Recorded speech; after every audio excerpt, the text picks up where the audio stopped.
You said their O-line's been mowing people down. They have, but Dean Connors, I think he's the great neutralizer. Speed, versatility, very efficient.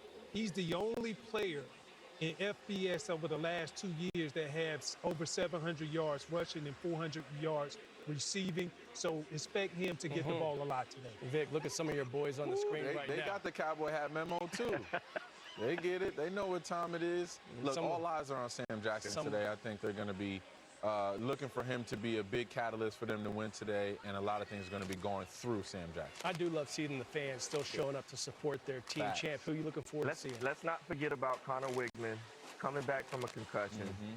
He's a dynamic runner as well. I don't know if y'all seen how he is in space. This dude can wiggle a little bit. So will he have the confidence to do that today coming back from a concussion? Wiggling. As a DB, what does that do when you have a live wire back there in the pocket? You don't know if he's going to pass it, run it, what he's going to do. Well, you just have to do your job. I mean, if you're covering man-to-man, stay on your guy, you know, because this guy could buy time and throw the ball downfield. That's the last thing you want to see is that ball going over your head. Is there such a thing as too much smoke? That might be too much smoke. Hold your breath, boys. Man. We want all the smoke. Exactly. Yeah, we'll see. Sam Jackson, think about his internal mental world right now. He's been the gadget guy, but now he's getting the starting QB spot, having to know the calls, having to know the adjustments and the audibles, and what the defense across from them is doing. Probably expect Houston to be very active, bringing the heat, trying to cause confusion for the first time starting QB for the Cowboys this season. I hope Sam Jackson proves me wrong. Exceeds expectations. I picked him to win. I'm wearing a cowboy hat, damn it. Okay? All right, let's go to our team. Ready to take us through this game. Play-by-play, JB Long, Mike Golick Jr., and Jared Greenberg. Showtime. Take it away, boys. All right, gentlemen, bold predictions. Thank you very much, and welcome everyone to a glorious fall football Saturday in Stillwater, Oklahoma. One of the truly special places and venues in all of college football, Boone Pickens Stadium. This is Big 12 football on TNT Sports, presented by Modelo as the Oklahoma State Cowboys host the Houston Cougars. And good afternoon, everyone. I'm JB Long with my partner and friend, Mike Golick Jr., and we begin today with some quarterback news for both teams. First, the Houston Cougars. Yeah, great news for Houston. Connor Wigman, your starting quarterback, back in the lineup after leaving last week's game against Texas Tech early. You saw the hit in the second quarter, head going off the turf, spent time in the concussion protocol this week, also dealt with some illness. He's going to be back on the field, and JB, just as important, what he does through the air as what he does on the ground. Everyone we talked to this week raved about the athletic ability for the former blue chip recruit. See how they bounce back from their first loss of the season. As for Oklahoma State, here in Stillwater, it was a quarterback competition all summer, but at the midway point, they're turning the keys over to a receiver. Yeah, the injury to Zane Flores last week gives way to Sam Jackson now going full-time and getting the start at quarterback. Had 3 starts under his belt at quarterback at Cal, was on the roster playing quarterback at TCU with Doug Meacham when he was there as an assistant,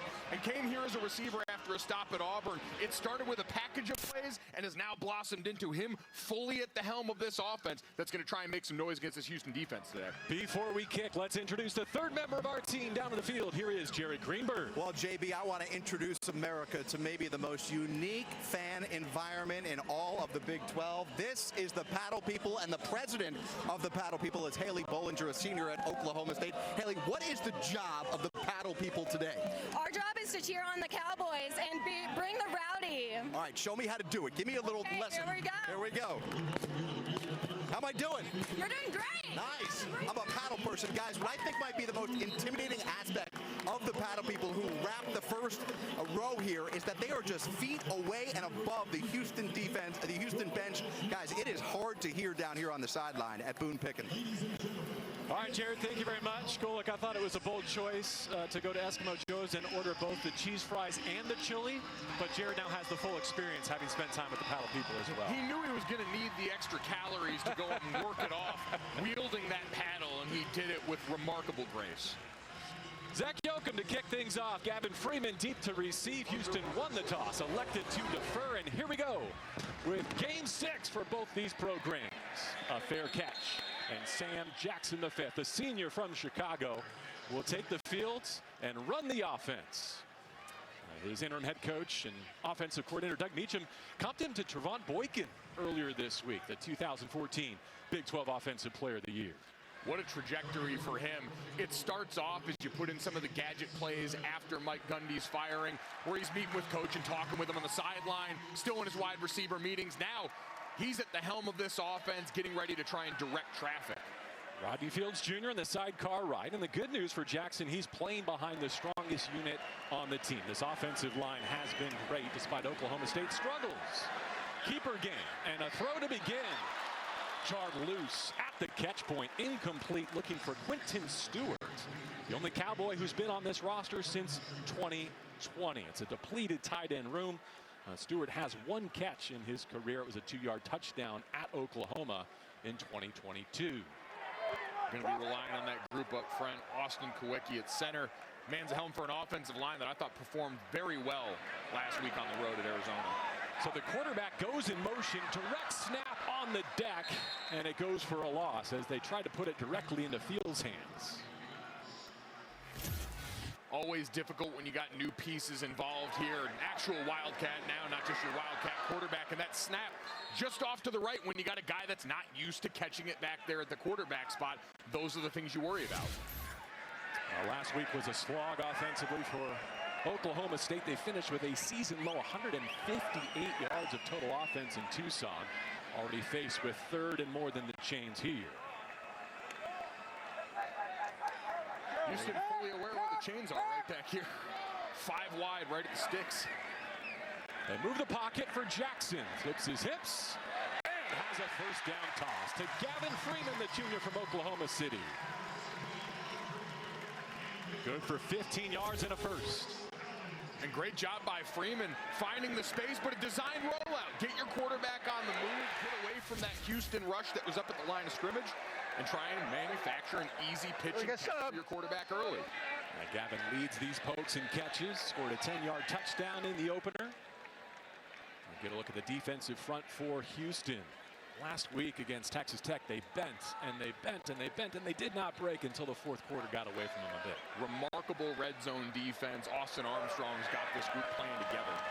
With a fresh set of downs on the reload, Jackson takes off. Now pushed up against the sideline by Mark Stampley and others. Gain of only 1. Really enjoyed our conversation with Willie Fritz this week. Good to get to know him. Ranks top 5 nationally among active FBS head coaches with over 200 wins, and trying to exceed last year's win total with a victory here today in Stillwater. Yeah, the 1-4 start from last year seems like a far cry at this point. Some great work in the portal this offseason. Certainly no more apparent than the quarterback, and a great start to the year for the Cougs. After starting in a 2-back set, the tight end motions left, and they throw it out that way. Double pass, all alone down the spine of the field. It's caught. Rodney Fields Jr., 63 yards. Shamar Rigby got the first touch, and he spins one for 6. JB, the trickeration back on the menu when Doug Meacham took over this team as the interim head coach. He had been the offensive coordinator, and he said, we're going to put some of these in, and if we feel good about them in practice on Tuesday and Wednesday, we got to have the gumption to go out and call them on Saturdays. They dial it up early and get a wide open touchdown to give these panel people and the rest of the fans something to cheer about early. Logan Ward with the extra points. Well, Sam Jackson was the only Cowboy currently active who had thrown a touchdown pass this season. You can add Rigby to the list. Starts off, looks like a designed QB draw. You see Sam Jackson going up a little bit, a full line cut. And then you get that sneak out of a route. It looks like it's going to be one of those wide receiver screens to the outside. No one sees Fields sneaking out of the backfield. So much deception, misdirection on that one snap. And a great job, honestly, by Fields coming back and corralling a bit of an underthrown ball. A lot of streaks snapped there. Among them, the first Pokes lead against an FBS opponent since the 3-0 advantage at Baylor last October. So nearly a full calendar year. It's also their first offensive touchdown in over 82 minutes of football. And when we talk to Doug Meacham and the staff, The word fun kept coming up. It's our job to make it fun for these guys, to keep these players together through the turmoil that's been going on here in the wake of the firing of an all-time legend around these parts. That's how you bring that fun to the field on Saturday. Makai Muse is the return specialist for Houston, but it lands in the arms of the up man, and they track him down at the 20 with a big hit at the finish. And so Connor Wigman and the Houston offense down a touchdown as they get their first opportunity. Here comes the junior from Cypress, Texas. Former top 5 quarterback in the class of 22. Prolific career at Texas A&M, and now coming over this season. That 10 total touchdowns includes 4 on the ground. They mentioned, hey, he's gotten up to 21 miles per hour in the player tracking. He could scoot. He was under heavy duress, as was Zion Chris-Vermillion, his backup last week against maybe the most talented defensive front in college football. They get it in the hands of a former Oklahoma State Cowboy, Stephon Johnson, now a senior in Houston, and Boogie, as he's known, has the first game for the visitors. Picks up 5, second down awaits. Stephon Johnson, you mentioned, as a true freshman back in 2022, 17 catches for just under 300 yards here. Been a while, but a good chance to come back and try and put on a show for your former team. Much improved Houston offense year over year. They're nearly doubling their scoring total from last year's pace. Whitman gives. It's been a reshuffled running back committee with Dean Connors now taking the lead. He's 5th in the conference, averaging 90 rushing yards per contest. Settles for 2 here as Brandon Rawls, the senior linebacker, grabs a tackle. Connors can do a little everything for them out of the backfield. 19 consecutive weeks with a reception, multiple receptions in the first 4 games of the season. And on third down here, keep an eye on the big tight end, number 9, Tanner Koziel, one of the best in college football and a big target for his quarterback. They're in the left slot. They need 3 on third down. That's where Wigman is looking. Underneath, they find Amari Thomas with a catch and run out to midfield and into Pokes territory. Cam Smith hangs on, but not before Thomas moves the chains for 22. And that's a great job of using all that attention paid to Koziel at tight end, who drew 2 defenders with him and left the receiver wide open underneath. A great job by Thomas getting some yards after catch. This is big shot play territory here, right at the 50 on a fresh set of downs. Now, OSU picked up a third down and then went vertical on a gadget play for a touchdown. Let's see what answer Houston has, as Jamarian Burnett is brought down with penalty markers on the field. Looked like the face mask from Wendell Gregory coming from the backside. Face mask, number 4, defense. 15-yard penalty, automatic first down. Utah Salam with the announcement. You see Gregory coming from the backside there, and easy call for the officials. Fully turned him around there. Gregory, one of the defenders that really stood out for Oklahoma State a week ago. 3 tackles for loss against Arizona. Part of a group that was playing for their interim defensive coordinator in Clint Bowen for the first time, and really came out with some renewed energy. They were down a lot of bodies in the secondary. They simplified the call sheet a bit, and I thought it paid off for them big time last week. Doug Meacham called their spirit, their temperament, and their performance a minor miracle to keep that game as Speaking of that defensive performance in Tucson, they had 3 takeaways, 11 tackles for a loss, 6 sacks, a pick 6 from LaDainian Fields, so using a lot of new personnel on that side of the ball. JB, they had 5 sacks all season going into that game and eclipsed it in 1 outing, and so simplifying it, letting these guys play fast, and some guys understanding and taking advantage of the opportunity with some vacated spots on this roster. Plus territory, second down and 8. Fake to Connors. Wigman rolls. At the numbers, he takes off and slicing inside the 30 to leave third down and manageable. Malik Charles and Parker Robertson combining on the stop. It's a rush for 6.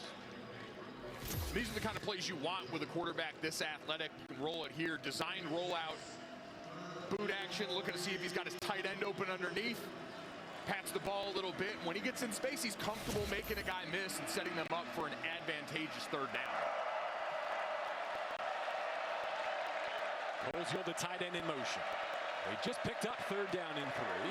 Now a hot snap. Wigman wasn't ready for it, and they kill the play with the back judge putting a marker down.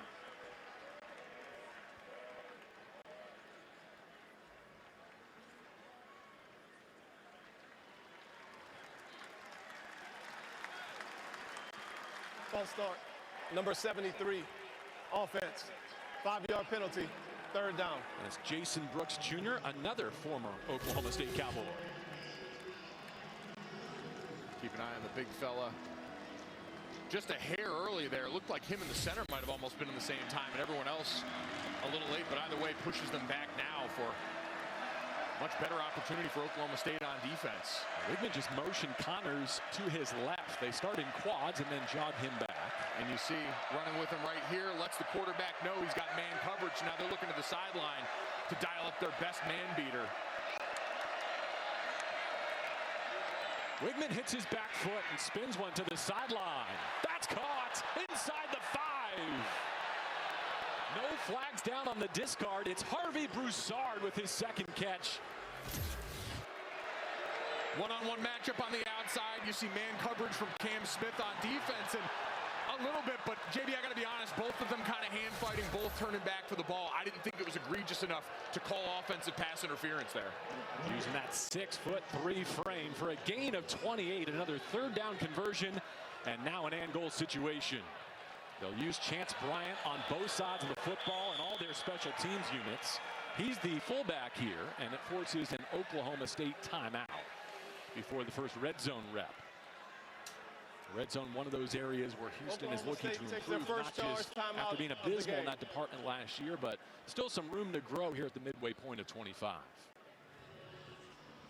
Go back and take another look at the big play that got us down here. Wigman sitting in the pocket knowing he's going to take a shot, but we mentioned they use that motion to show him, all right, I've got man coverage, let me go and find a matchup I like. And usually, JB, for the offensive player and receivers, you're taught if you can get that shove in with the bent elbow and not fully extend that arm for the ref to see, you're going to be able to get away with being a little physical at the top of the route. I thought that was well executed by Broussard on the big play. One of the low points last week against a very, very good Texas Tech defense was 3rd down. 1 of 12 for the Cougs on the money down. They've already picked up 2 on this possession. And you saw the big personnel come on the field already. You mentioned Chance Bryant in the backfield, and you still have to be aware of Connor Wigman and those legs down at this area of the field. A mobile quarterback in the low red zone, one of the biggest advantages for any offensive coordinator, and for Slade Nagel coming over here reuniting with Willie Fritz after a year coaching tight ends at LSU. Great opportunity.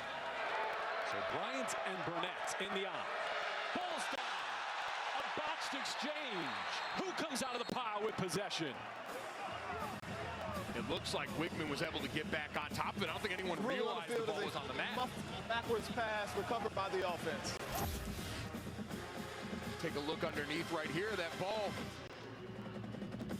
actually careens off the leg of the right guard there. Mackenzie Agnello was pulling from right to left, and it looked like his knee hit the ball out of Wigman's hands just after the exchange. So to the gun now. And the quarterback punches it in. With a lead block from Dean Connors, it's the 5th rushing score of the season for Connor Wigman. Just what we talked about, JB. The legs of a quarterback, this athletic, this willing to go and put it on the line as a runner. Deadly down here. You're going to see a little zone read action where Connors actually ends up turning into the lead blocker once the ball goes away from him.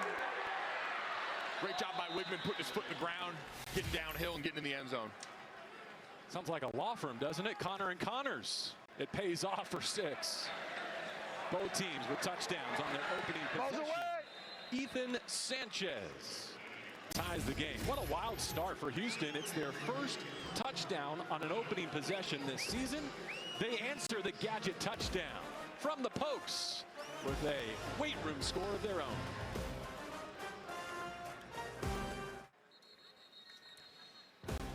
Big 12 college football on TNT Sports is presented by Modelo, the official beer of the college football playoff. And by Progressive, get coverage you can count on with home and auto at progressive.com. Just hit 80 degrees midday here in Stillwater, a touchdown apiece between Oklahoma State and Houston. Connor Wigman rushing for his 5th touchdown on the ground so far this year. He brought it in from the 3. So we're tied 7 apiece. as we tee it up and kick it off again, just the way we started. Parker Robertson, Gavin Freeman, the two return men for the post. Fair catch signaled for and taken once again inside the 5. All right, so some positive momentum coming off drive 1 for Sam Jackson and the Pokes. You execute on one of your big plays. I'm sure it's not the only one that Doug Meacham has in the bag, but we also saw botched exchange on a wildcat attempt, some things to clean up. You're going to have to be able to execute down in and down out if you want to continue to give yourself a chance to win this game. So let's see if they can develop some consistency in drive number 2. Yeah, that third down and long toss to Freeman was the key to it all. They got out of trouble on their first set of downs and were able to find the end zone on their home field, welcoming Houston coming off its first defeat of the campaign. Rodney Fields Jr. just had the 62-yard touchdown reception and now barrels up the left side and over Rook Brown for a good gain on first. And I know Austin Armstrong, the defensive coordinator for Houston, going to be talking to him over on the sideline. You see Kentrell Webb had a chance in space, but a missed tackle. Tackling was one of the things that Willie Fritz identified coming off last week against Texas Tech they really wanted to improve on. PFF had them for 15 misses. And around toss here and a hurl. Houston hits it hard. Rook Brown this time not fooled, forces third down. But this is what you like, a lot of misdirection in this offense. Quarterback throwing a little block in there. Grayson Brusso, the tight end, working his way in now, and Sam Jackson, great opportunity to potentially call his own number here on 3rd and short, the way we saw with Wegman down in the low red zone just a drive ago. So Jalen Lloyd got a touch there. Fields in the backfield. At the mesh point, they give. And the Cougs shut it down. Let's see, did they get the line to gain? Corey Platt Jr. slammed the door. The spot has it right on the 35. Yeah, I thought Fields did a good job. It looked like reaching the ball out. First down for Doug Meacham and company. See right here, player coming across in motion for the good block. And then just trying to squeak that ball out. Looks like they did indeed give him the first down. Great play there to move the chains. And we said, keep this positive momentum going to start the game. See a lot of Quentin Stewart at tight end today. A depleted room here in Stillwater. Tackle for loss. Brandon Mack breaks through. -2. Finish the thought on the tight ends. We know that Oscar Hammond is out, and Oklahoma State fans surely saw Josh Ford being the latest to jump in the portal this week. Those tight ends have been a great outlet. Ford had the other touchdown reception to start the season, the 2 coming into today. So continuing to find ways to offset that lost production. Second down for Jackson. Deep drop, needs a dozen. Sets up the screen, and it was sniffed out beautifully. Fields with another catch. But Travion McCutcheon was there. Third down and long after a -1. Great job by McCutcheon there. You see Austin Armstrong here, one of the youngest coordinators in college football. A couple of seasons at Florida before coming over here to team up with Willie Fritz.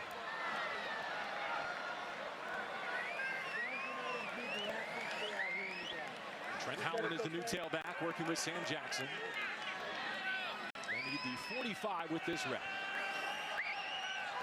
Cougs coming after him and heat up his pocket. Back to Freeman. He's got another third down reception, but it's shy of the line to gain with Rook Brown in coverage. 11 on the pickup. Meacham keeping his offense on the field. And I love it. Go tempo. 4th and 1 around midfield. Spread them all out here. To the air. Batted down, incomplete. And Houston takes over on downs. Jordan Allen comes up clutch on a pass intended for Trent Howland. Well, a little attempt at tempo here, but give credit to this Houston defense. Ready and responded here. The pass deflection, a turnover on downs, and the Cougs take over on offense next.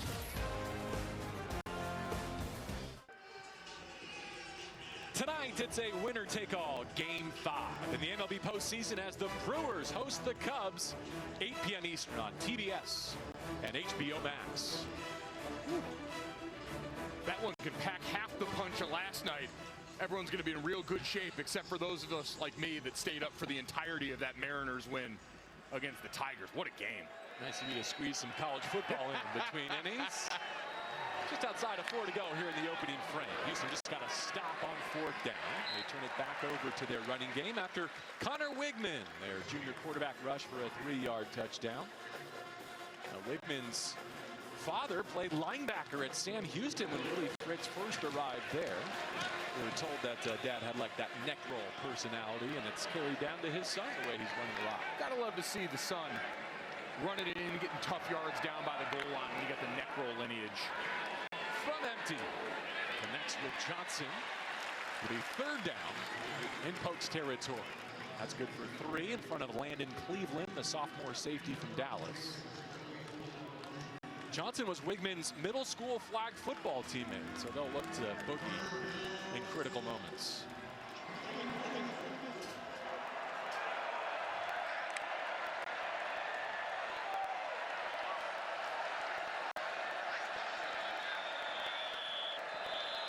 Wigman relays his signal up and down the line of scrimmage. Another timeout on defense for OSU. Oklahoma State takes their second charge timeout of the half. Timeout on the field. Trying to get his team aligned for 3rd down and 7 in a tie game. Opening frame in Stillwater.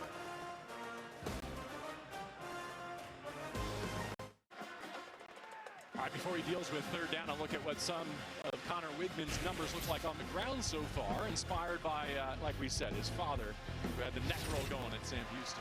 And we might see some of it here. 3rd and long, maybe set up a 4th and short opportunity for him. They're in plus territory. 4 wide in this play, but Dad awful proud of the way his son's bouncing back after, again, getting knocked out of that game early last week against Texas Tech. He's 4 of 4 through the air so far. Remember, Oklahoma State just used its 2nd timeout on defense. Shooting blitz there, but Wigman checking out the line of scrimmage as they cool off. Checks into a run. And lets Dean Connors blast ahead. And I wonder if that was part of the thinking, right? Shorten up 4th down and keep your offense on the field. Wasa Utu limits the gain to 3. And now you see their pass catcher, Tanner Cozy, will come back on the field. Luke McGarry, more of a blocker at tight end, had been there for that last rep. But you're absolutely right, JB.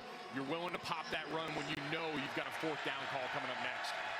The Cowboys just failed on 4th down at midfield. Now Houston will do the same, and they hit it. A new set of downs just above the 30. Stephon Johnson's been busy. Easy pitch and catch on the outside. Great switch route. So far today, Wigman looked very much in control outside of that botched snap on the goal line. This has been an offense that's been steadily marching forward. And Johnson's a home run threat. 26 yards per catch is top 3 in FBS, but he's been a chain mover here. Maury Thomas next in line, spinning off a hit and down inside the 30. Landon Cleveland knocked him off his feet. It's good for 4 yards. Ball coming out of his hands quick on the last couple of plays, too. We know last week against an incredible defensive front against Texas Tech. A lot of shots on the quarterback, offensive line looking for a big bounce-back day. Always helps when you've got some of those three-step drops. Up a 2-back step. He will hand it off. Burnett with a flag down. Came from behind the play. The referee threw it. For now, it's a gain of 8 on the ground. But this appears to be coming back. Holding, number 75, offense. 10-yard penalty, 2nd down. Dalton Merriman, the tackle there, former walk-on who had no FBS offers, now a senior with Houston. You're going to see him right in the front side of this outside zone look here. Gets him hooked initially, and to be honest, looked more like holding on the defensive lineman, Havili Kafusi, on that play than it did the tackle. I'm not sure what the hold was on that. Houston off schedule for the first time today. 2nd down 16. A flag soars at the snap. Wigman wants to go vertical, and there's his first incompletion of the day. Yeah, I think they're going to get Oklahoma State for too many men on the field, and we've seen them burn a couple of timeouts already defensively. Keith Martin, a illegal substitution. was the target. Defense. There were 12 players on the field at the snap. 5-yard penalty. 2nd down. Before our last commercial break, JB, we had seen this where Clint Bowen, the defensive coordinator, interim defensive coordinator, had been struggling trying to get guys on and off the field. This is one of the things when you've had some roster turnover, when you've had as many moving parts out of the safety room and the defensive line, those substitution patterns become one of the toughest areas to try and manage through the game day operations. So after the penalty, second down 11. Run right side again, below the 30-yard line. Bowen told us they pared their call sheet way down last week. Everything they had on the sheet they had repped, and that was the simplicity they were searching for, maybe building it back up just a touch this week in week 2 of his leadership. Certainly, but I like that mindset shift of, hey, let's take a few things and do them really well. Let's be able to account for all the different looks that a team like Houston and an offense like Houston with multiple tight ends can give you. 7th play of Houston's drive from a clean pocket. Wigman drives one. Oh, it's busted up. Nearly picked. Landon Cleveland wants it back.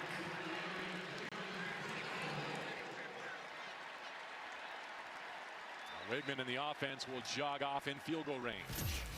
And a great stop. You just see him, Landon Cleveland, playing center field right back there in the middle of the defense. Great range to get over there. Was an impact player in the back half of last season, played the final 8 games as a freshman. And you see the confidence starting to build for this group on defense with another week with Clint Bowen on the sticks. Ethan Sanchez, as you see, season long 52. This from 46 to give Houston the lead.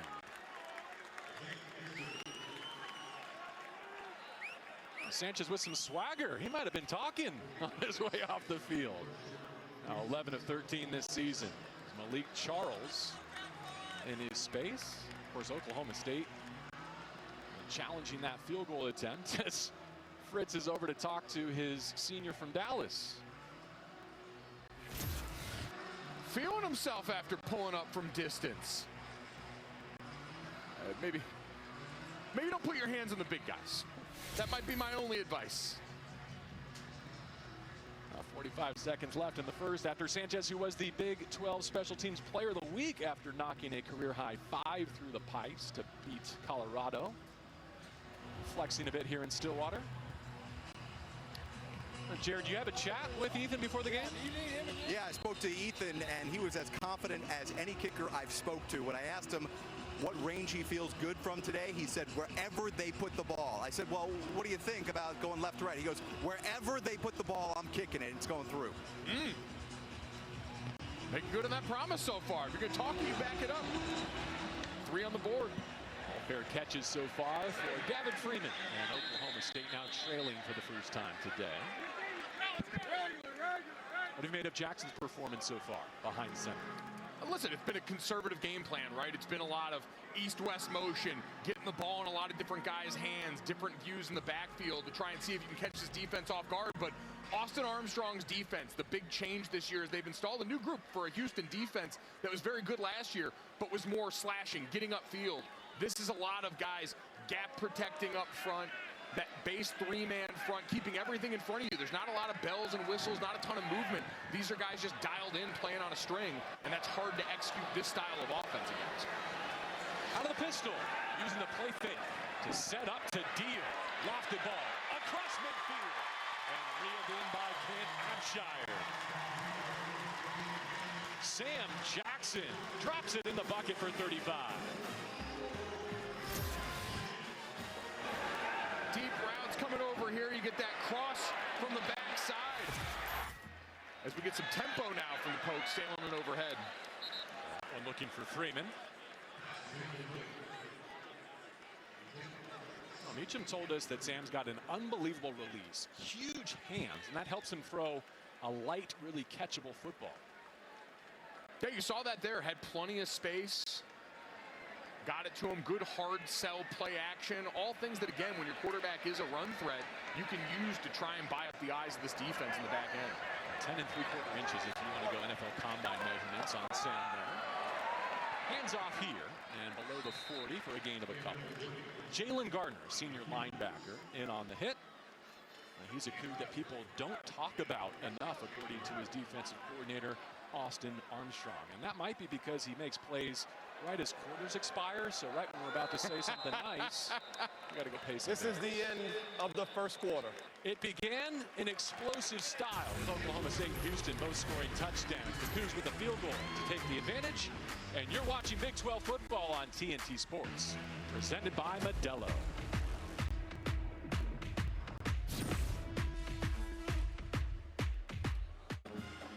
Boone Pickens Stadium, Stillwater, Oklahoma. We go to the second. Before we do, Jared is with the head coach of the Cowboys, Doug Meacham. You're reunited with Sam Jackson. What did you see from him in the first quarter? Well, I mean, he's a little nervous. He hasn't played quarterback in a couple of years, but he looks pretty good to me. He's dropped some dimes, so yeah, we're proud of him, man. He's just a lot on him right now, a lot of communication. All of a sudden, a lot of people couldn't do it, but he's an older guy, and shit, we're proud of him. Coach, it seemed like you had some personnel issues on the defensive side of the ball. How do you get that fixed? Well, they got to count to 11. That's a good answer, Coach. Guys? Well, I tell you what, for a guy new to that seat at head coach and the interim tag on him, seems awfully comfortable there wielding the sticks right now. And talked about Sam Jackson, a guy who played quarterback. We mentioned started 3 games at Cal early in his career. Got a new lease on life and a chance to show people he can still do this. And he's facing 3rd down and 8 to begin this second quarter. With Freeman in motion, he's going to take off himself. And that was a hard edge set. To turn it upfield by Mark Stampley.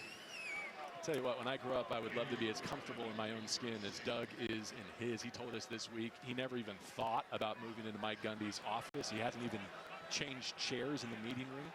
Said he didn't want to be a poser. He just wants to win a game. There was also an expletive in that conversation, but I excise that for our purposes as they look to tie it up with a field goal here.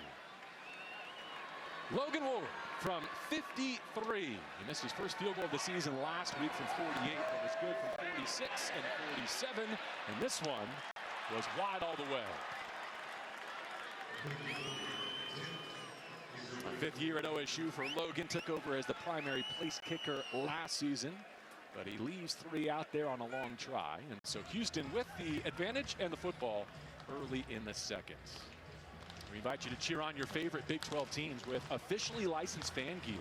For the best selection of team apparel and accessories, head to shopncaasports.com today. Got to be careful trying to kick against Houston as well. 3 block kicks as a team this year. Good for 3rd in the FBS. They've been getting after it. That saved the day in Corvallis, didn't it? Big time. A road win over the orange and black at Oregon State. Now on the road here in Stillwater, looking for another orange and black win, this time against the Pokes. And probably hoping it won't be as hard to come by. Had to dig themselves out of a hole. Credit to Oregon State and the effort they put forth there. But that's the effort we've seen in the last couple of weeks from this Oklahoma State defense. I've seen DJ Butler stepping into the backfield from our Sky Cam, and he's straight ahead, the sophomore from Mobile, Alabama. Much like Oklahoma State, Houston coming off its most anemic offensive performance of the season. Understandable given the level of competition, but they were held to season lows in scoring and total yards against Texas Tech, and just shy of 270. 2nd down. Tried to go back shoulder there, tried to settle Tanner Koziel down before he reached the defender. He's top 5 in the Big 12 with 5 catches per game, but it's 3rd and long. Great response on that play. Mordecai McDaniel, one of the guys seeing an uptick in playing time. The 23-year-old who had started his career off at Florida. Got his first start at Oklahoma State last week and led the defense in tackles, showing up again in the picture today. Both programs were great on 3rd down, their first possession. They struggled since. Butler is in the backfield. Wigman against a 4-man rush, feeling the heat, and he runs out of time. Malik Charles kicks down his door with help from McCoy. It's a loss of 11. Brian McCoy, one of the stoic leaders of this defense. Clint Bowen said, I'm still trying to get the guy to smile. It's his goal going into every game day here. Plenty to smile about right now. As you see them insert him from the 2nd level, you end up just rushing forward. We call that a simulated pressure. The offensive line accounts for a certain amount of defenders at the start of every snap. And a great bull rush from Charles over the right tackle. Trouble here. Pucks are everywhere. They swarming at the 21. Liam Doherty with trouble with the snap. The OSU defense riding to the occasion, and now a special team sudden change. And what a great opportunity, just a straight up drop by the punter. Doherty right here bounces straight off his hands, tries to recover, thought he had a chance to sneak that out there, but ends up kicking it off his own guy in the punch shield. And now we saw the trick play on the first drive from Doug Meacham on offense. Whatever your best play is here, as we got Trent Howland in the backfield at quarterback, needs to come out. Puts it in the hands of his QB, looking to throw it back. Jackson well off schedule now. Go ahead and play second down. Let's get Gunnar Wilson, the freshman linebacker, credit for the recovery to set up Oklahoma State in position. There is no foul for intentional grounding. Number 85 was in the area of the pass. It's second down. And since he was the second player to touch that ball outside of the pocket, got to be someone within distance there. And great job, Latrell McCutcheon. We can't show it in the back end, but ran with that wheel route the entire way and covered down the trick play that they were trying to scheme up. Howland at nearly 250 in the backfield. They'll feed it with a stiff arm and a crease. Howland to the goal line. Down at the one with a penalty marker back at the line of scrimmage. Holding, number 76, offense, 10-yard penalty, second down. So they get the guard Bob Schick, the only Oklahoma State lineman to start all 5 games at the same position this season.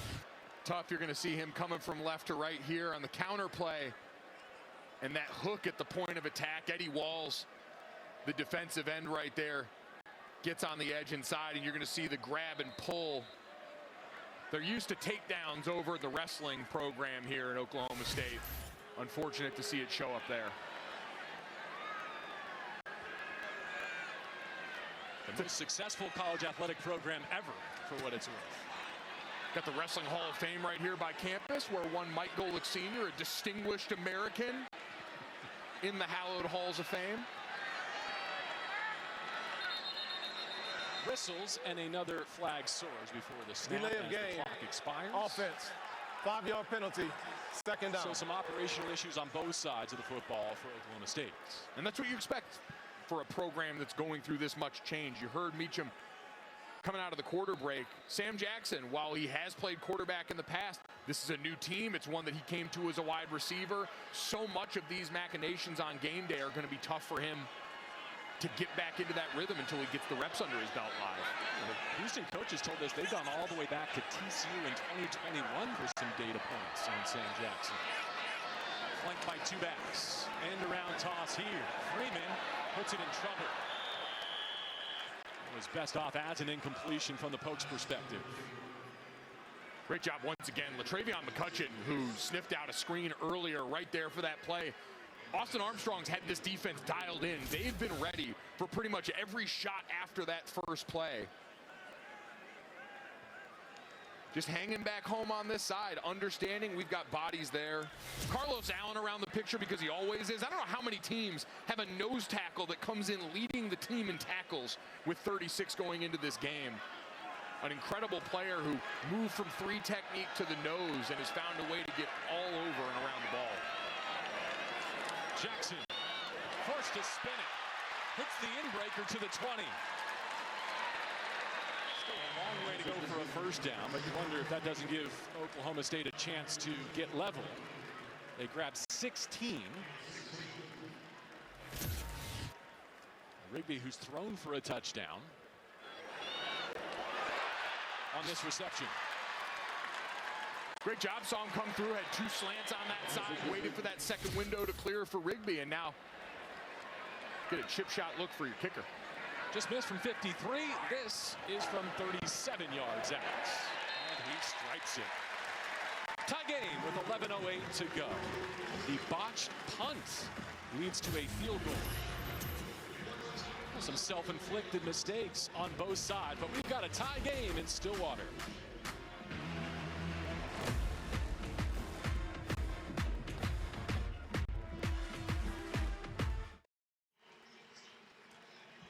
Like you referenced, the National Wrestling Hall of Fame and Museum here in Stillwater. Of course, Oklahoma State has won 34 NCAA championships, most by any school. And go ahead and brag about your dad. Dad, one of the distinguished Americans in the hall, was a former collegiate wrestler himself. Him and my Uncle Bob both, back when Notre Dame had a wrestling team, has talked about it for years. Would always catch him turning wrestling on the TV anytime the conference championships get going. So no one loves it more than my dad, and awesome to see. Check on the hardware there for him. Makai Mew will bring it from his 7. Goes in the middle of the field and runs into a wall at the 20. Next week, we're off to Orlando as UCF hosts West Virginia next Saturday, 1 p.m. Eastern on TNT, True TV, and HBO Max. One of the wrestling thought I did get curious because it's about that time of year. And David Magic Man Taylor's going into year 2 here at Oklahoma State. Their schedule begins with a home date against Stanford and then the prestigious National Duels Invitational in Tulsa next month. God, my dad is frothing at the mouth watching this game, listening to you break this down. New possession for Wigman and the Cougs. And they put it in the hands of their big tight end weapon up to the 30, 11 yards, and a first down. What a shock. Tanner Koziol caught it in traffic. You see right here, all 6'7" of this frame does such a great job in plays like this, boxing guys out and always managing to get those mitts on the pass. 94 catches for 839 yards at Ball State last year. And this year he leads the Big 12 tight ends in receptions, top 5 nationally at his position. Here comes the blitz. Wigman fading away and drives one. Tips, was it Pitts? The umpire says incomplete. Amari Thomas was the target. Phil Smith doing his best sales job. Sticky coverage from Kenneth Harris on this play. You're going to see him get that hand in there and punch that ball out. So we're seeing it comes out, tips up, and does hit the ground. Great job on the sell by Cale Smith, trying to get up and act like it's yours, but right call by the officials. Second down. Burnett right at the line of scrimmage. Zitoveni Havili Kafusi. Tracking from the backside and laying some wood on that play. Watching him come off the back end here and gets a great shot. This defense is flying around. And when you're in this game the way you are, you've been able to come out, throw your best punch on all 3 phases early. But once again, struggling with communication. Third down the line. The blocks are there. Long way to go. A flag reigns in. And Dean Connors denied. And let's see about the penalty. On the topic of that OSU defense, they were the first team this year to hold Arizona to less than 100 yards rushing last week in Tucson. Building off that performance again here. And they're asking Doug Meacham if he wants to accept what appears to be a holding penalty on Houston. For what it's worth, tackled about 2.5 yards short of the first down. Holding, number 9, offense. 10-yard penalty, third down. That's Koziol out in space. The guilty party right there, easy, hands outside of the framework of the body. Can clearly see him impeding the motion of the defensive back, and now Doug Meacham gets a chance to get his defense organized and play a little field position to try and get his offense back the ball somewhere closer to midfield. How ambitious will Connor Wigman and the Cougs be on third down and 20? A give-up run with Dean Connors thumping above the 30, and he nearly cracked it. Malik Charles hanging on for dear life. 15 of the 20 he needed for Dean Connors. Dean Connors said, who's giving up? Certainly not him. Running like he's wearing 44. That's the kind of effort you got to put forth if you're going to be back there wearing the double 4s. Gets them almost all that yardage back with the punt unit coming out. Now we have to watch Liam Doherty closely. Had trouble on the previous long snap. He's got 7 straight games with a punt of at least 50 yards. This, a bit of a shank. The home crowd reacting immediately. An off day for Doherty here in the opening half. How about this OSU defense in their second game under Clint Bowen's leadership, flexing a bit as they keep this game tied.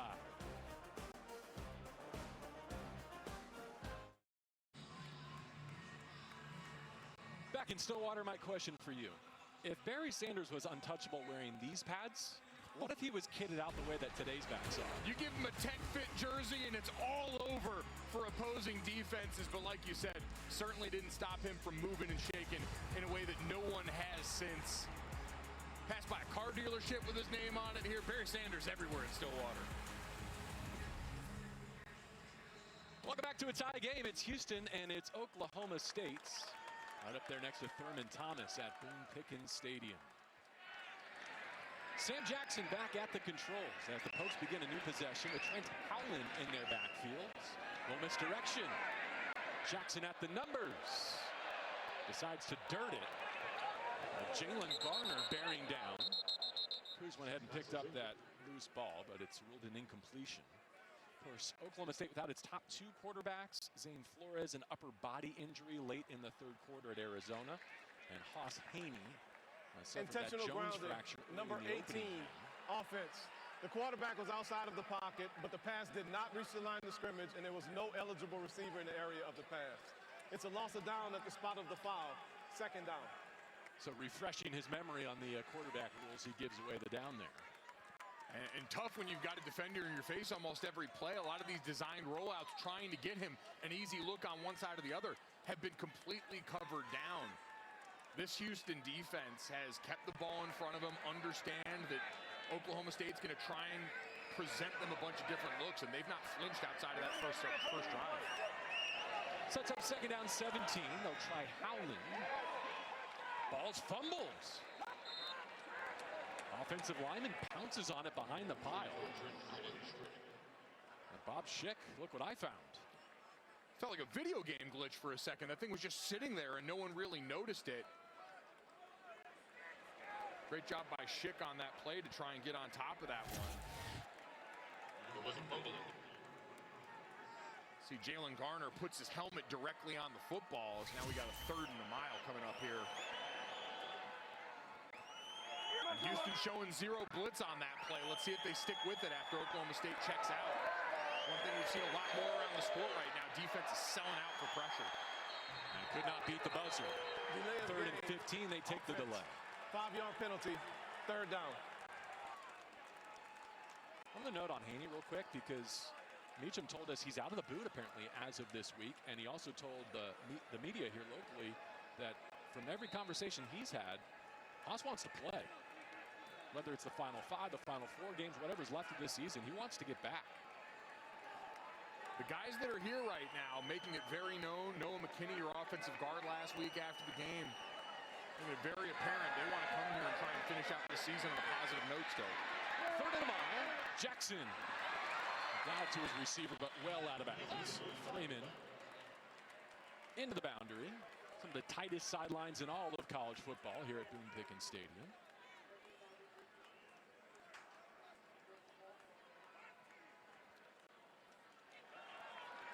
As the punt unit goes out, JB, just to go back to it, Noah McKinney, some of the leaders left on this offense, on this team, I thought spoke really eloquently after last week about wanting to still go out here and uphold the pride and tradition they believe are here at Oklahoma State, even if Mike Gundy is no longer the head man at the helm.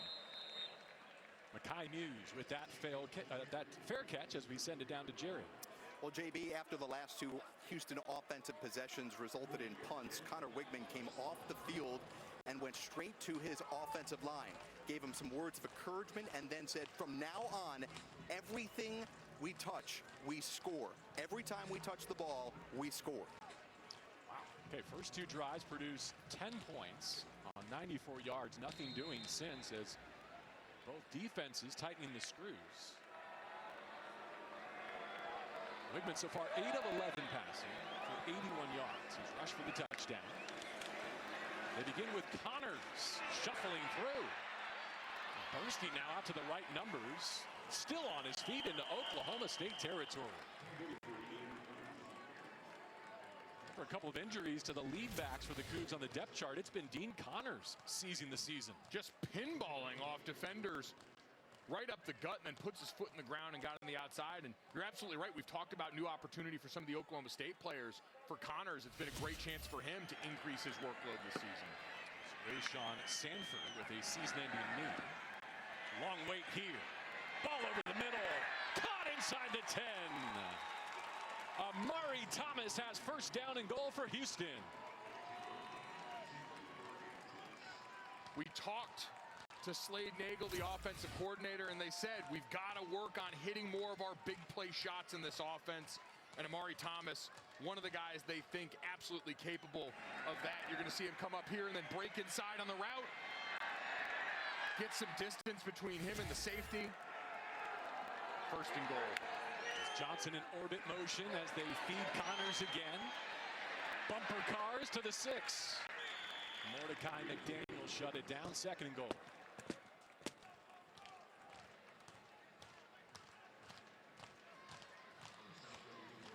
Once again, eyes always on the legs of your quarterback. We haven't seen that since the touchdown run for him earlier. And now with a couple successful carries from Dean Connors, that defense starts to look at 44 and maybe get a little overzealous and leave some room for Connor Wigman. Fakes the QB draw. Oh, what a catch! Are you kidding me? Dean Connors stabs it with one hand.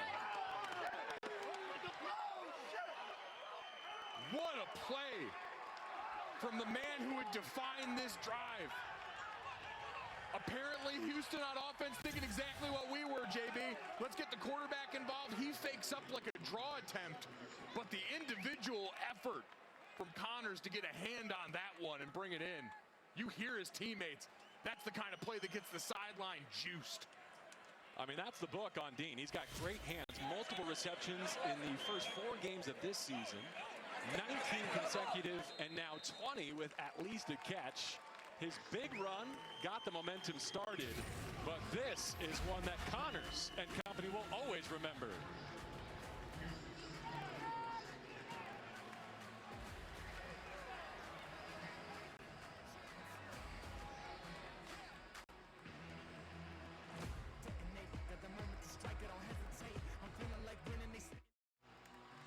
Welcome back, 17-10 Houston after the touchdown here in the second quarter. And you're going to watch, it looks like a lead draw for the quarterback. Wigman takes that small step up.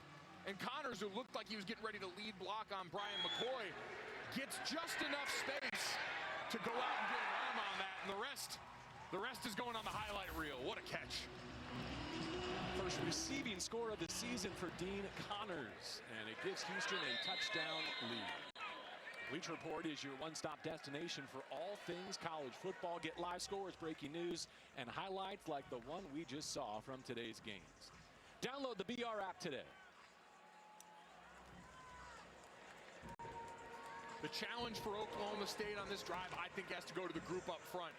Houston's had answers for all the trick plays. You've got to be able to get some yards up the middle, take the burden off your quarterback who's been swimming in some of the checks, managing the play clock, give him some relief up front.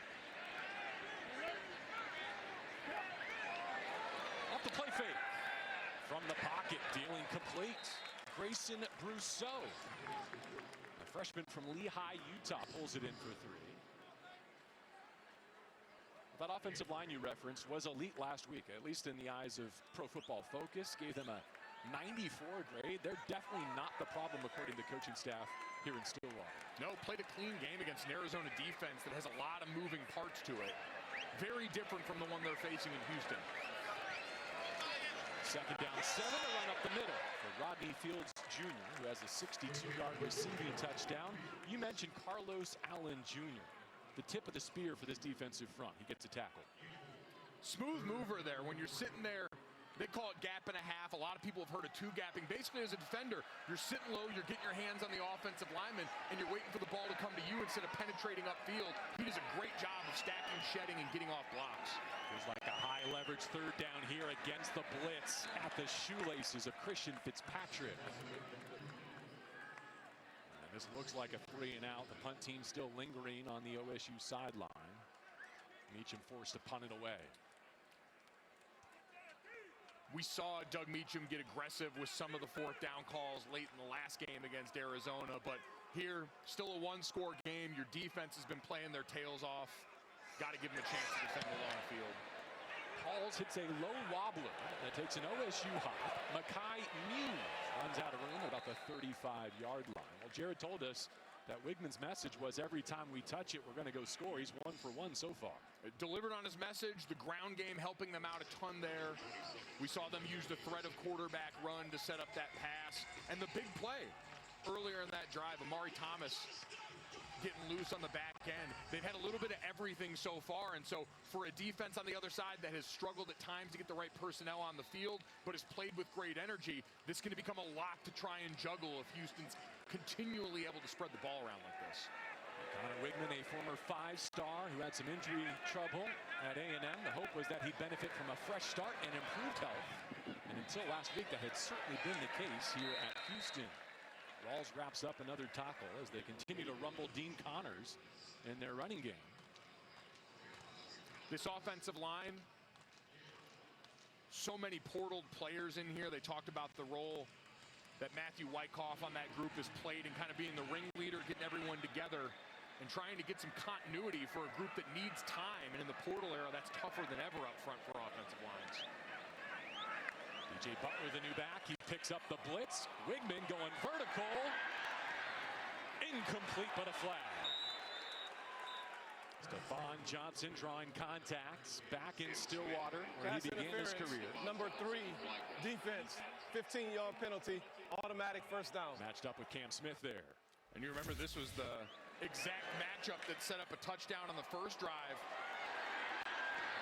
As you see him back turn, man-to-man coverage, starts to look back at the ball, but just way too into the body of the offensive player. Easy call for the officials.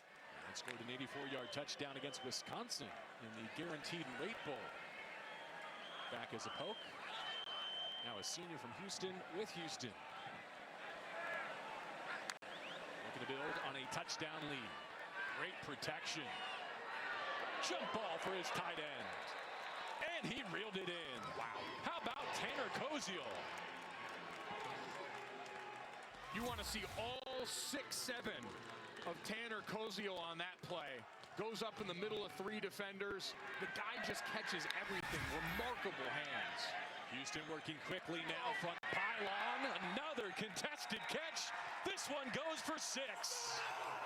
Harvey Broussard's first.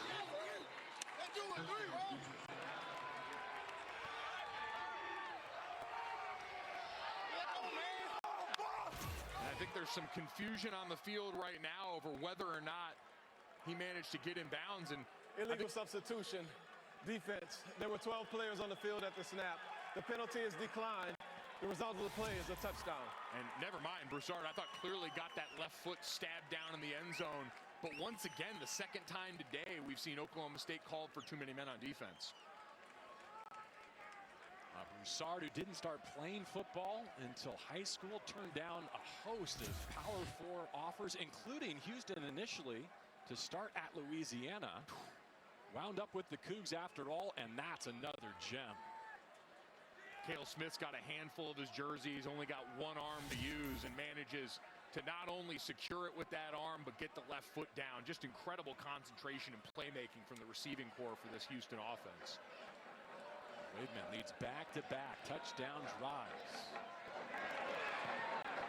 Extra point is through, and Houston's lead swells to 24-10. Most points they've scored in a first half this season. And that was sort of the swing drive, that last possession for Oklahoma State. Connor Wigman making good on that promise to score every time they touch it and getting one-on-one matchups. Wigman's got a ton of comfort in this receiving group to go out if they're getting man-to-man coverage and a steady diet of it and give them opportunities to make plays in the football. You saw it there on that last drive for Johnson, for the tight end Koziel, and then finish that off with Broussard. You know, earlier this week, Willie Fritz was asked about getting Broussard and some other Houston targets more involved, and he said they've tried, like schematically and play design, they've tried. Sometimes it is luck of the draw and what coverages and progressions are dictating. But I think that's a great sign, not just for Harvey, but for Wigman and all the weapons around him. 100%. You want to build confidence among those receivers, and when you've got a quarterback that can fit it into some of those tight windows, is willing to give his guys a chance to go up and make a play on the football in man coverage, that confidence starts to permeate through that receiver room and more plays follow. Another touchback, and Oklahoma State has work to do, knowing that Houston will also receive the second half kickoff. Do not miss HBO's next big Sunday night drama, Task, from the creator of Mayor of Easttown, starring Mark Ruffalo and Tom Pelphrey. Task is now streaming on HBO Max. New episodes Sunday at 9 p.m. Eastern. Look at the yardage totals from last week in Tucson. Oklahoma State hoping to eclipse those here in the first half alone, with Sam Jackson at the switch. Now down 14 on the board. Critical drive here. Batted right back where it came from. He's not just a run stuffer. Give your guy Carlos Allen some love with the PBU. You want dynamic? He's a chameleon. Last week, his 4th straight game with at least 5 tackles. Gets a paw on it. Had 13 tackles in their game against Oregon State. JB, like, that just doesn't happen for guys that are playing 2-gap, gap and a half nose tackle in the middle of a 3-down defense. Not if guys like you have been doing their job. Very good. I think some of my former coaches would agree. A second down run. Fields around the corner. That makes third down very manageable here. And Oklahoma State cannot afford to punt it back to Houston this half. Trying to go a little tempo here. This is an area where I got to think you worry about a little design run for your quarterback. We haven't seen much of that yet today. Disjointed start to this rep, but it's enough to move the sticks. Number 20, the crowd knows it too. Rodney Fields Jr. with a fresh set of downs for the Pokes.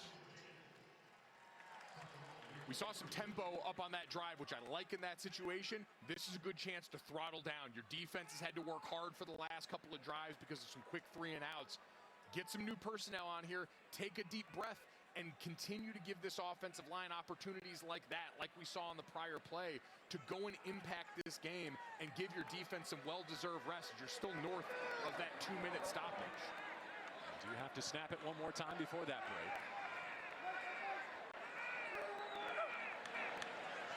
Sam Jackson back to pass. Protection breaks down. Oh, and he's intercepted. A lunging takeaway for LaTravion McCutcheon. First down, Houston. He had a strip sack at the end of the first half last week against Texas Tech. A takeaway. This is the 2-minute timeout. Before halftime here in Stillwater. Houston with a 2-touchdown lead and looking for more as we head to the 2-minute timeout. Presented by the Wells Fargo Active Cash Card.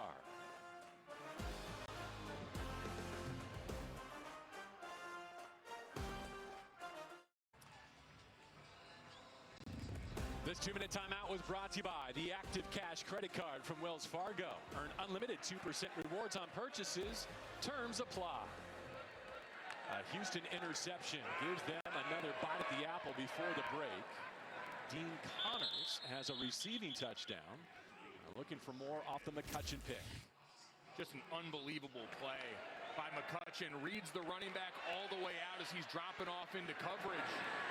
And makes an incredible acrobatic play. That Dean Connors play inspired everyone else to want to go out here and make their best highlight reel moment. Touchdowns on back-to-back possessions. The rush picked up initially. Now flooded off his spot. Wigman making something out of nothing, but it's incomplete. Olivier Broussard nearly plucked it at the sideline. And even that close, Wigman's been dialed in with the accuracy today. Threading it over, similar situation, right? You had a drop defender in the zone. He puts it up over the top of him where only his guy has a chance as they're up on third down here now. And see if OSU can rise to the occasion. A sudden change situation. Wigman needs 7. Quick to the outside. The trusty hands of Tanner Koziel. Not enough for a first down, but maybe enough to go for 4th. You see Tanner's pregame meal, by the way, his game day fuel. 2 Gatorades, 2 Rice Krispie treats. Breakfast of Champions. I see nothing wrong. There is modern literature waxing poetic about the virtues of Rice Krispie treats for distance runners, all kinds of athletes. He's just fueling his body the right way. With an early wake-up call with this pre-noon kickoff in Stillwater. 4th down throw. Enough to move the chains. Amari Thomas goes to the ground to secure it. And Koziel set it up with a breakfast akin to the red velvet waffles that you dined on this week in Stillwater. Tell you what, remarkable. Make your own waffle station. Always hates to see me coming. Wigman ready to go again. Gives the signal and takes off. A flag down behind him. For now, a scramble for a first down. Had the look of a play that's coming back.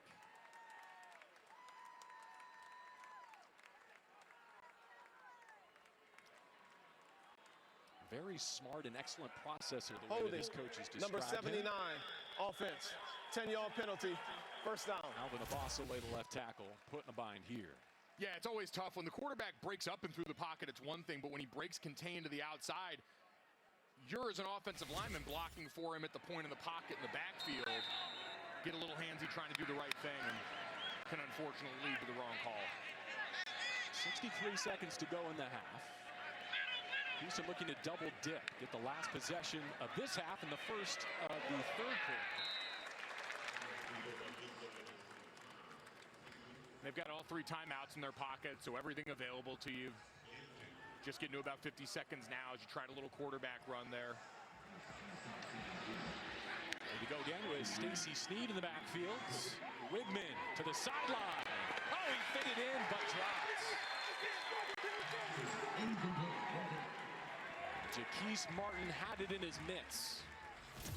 And LaDainian Fields does a great job coming over here. Getting a hand in late. He's the underneath defender. Kenneth Harris coming across the top, but Fields staying with it. Had the pick 6 last week against Arizona. One of the guys stepping up with this increased opportunities. 3rd down run through the right side, and the Cowboys slam the door. McCoy and Rawls, such a great linebacker tandem. They've been a bright spot. And a tough season so far here in Stillwater. Houston letting the clock tick down here. Sort of in no man's land. I was a little surprised with the run call there. I don't know if they were trying to pop one through the defense they thought might be spread out, but quarterback that's been dealing the way Wigman has with all 3 timeouts. Houston takes their first charge timeout of the half. 30 seconds in late. Well, coming up, it's the Big 12 College Football Halftime presented by Vanda Pharmaceuticals with Coy Wire leading the way. Takeo Spikes, Champ Bailey, and Victor Cruz suiting up.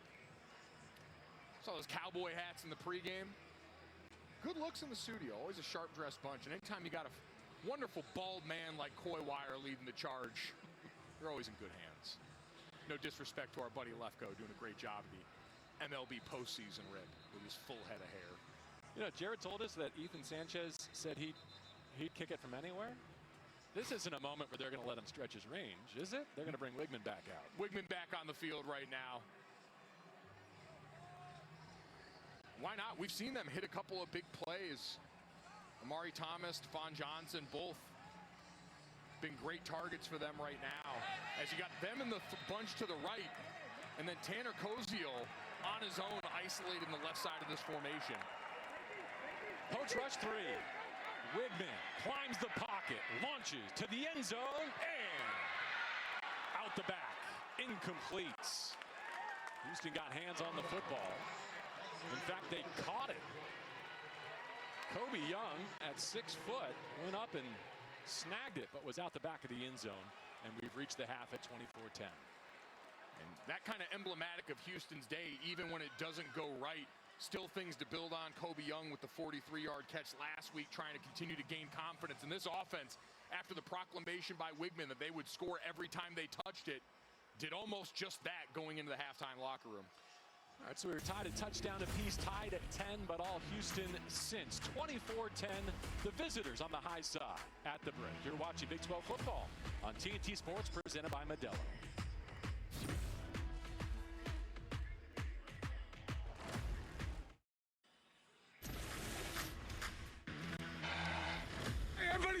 wait. 60 minutes of hell now. Double pass, all alone down the spine of the field. It's caught. Rodney Fields Jr. Burnett rocks right at the line of scrimmage. Sitiveni Havili Kafusi. And the quarterback punches it in. Draw it out, what a catch! Are you kidding me? Dean Connors stabs it with one hand. That certainly was the exclamation point on an explosive first half for Connor Wigman and the Cougs. Sam Jackson making his first quarterback start here in Stillwater, 6 of 14 for only 81 yards and an interception. Mike and JB with you. Hope you're having a great Saturday. Thank you for spending part of it with us. Is this the response you think Houston was looking for coming off their first loss of the year? No question. The first blemish against a really good Texas Tech outfit last week. You want to see the response, but also Willie Fritz talked about wanting to see some big plays from his team. And so it starts with Connor Wigman, who keeps it 100 on the land, the sea, the sky, using his legs in the red zone, giving his playmakers great opportunities to go up here in one-on-one coverage all across the board. And we know they were stymied early on. Oklahoma State's defense came out and played well. But when Jared heard down the sideline, Mom, open the door! Please let me in! Mom, I'm trying! Hurry! It's right! Oh, God! No! Mom! Mom, open the door! Please let me in! Mom, As the founder of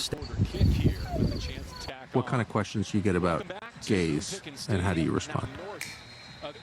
My first point is, Ok,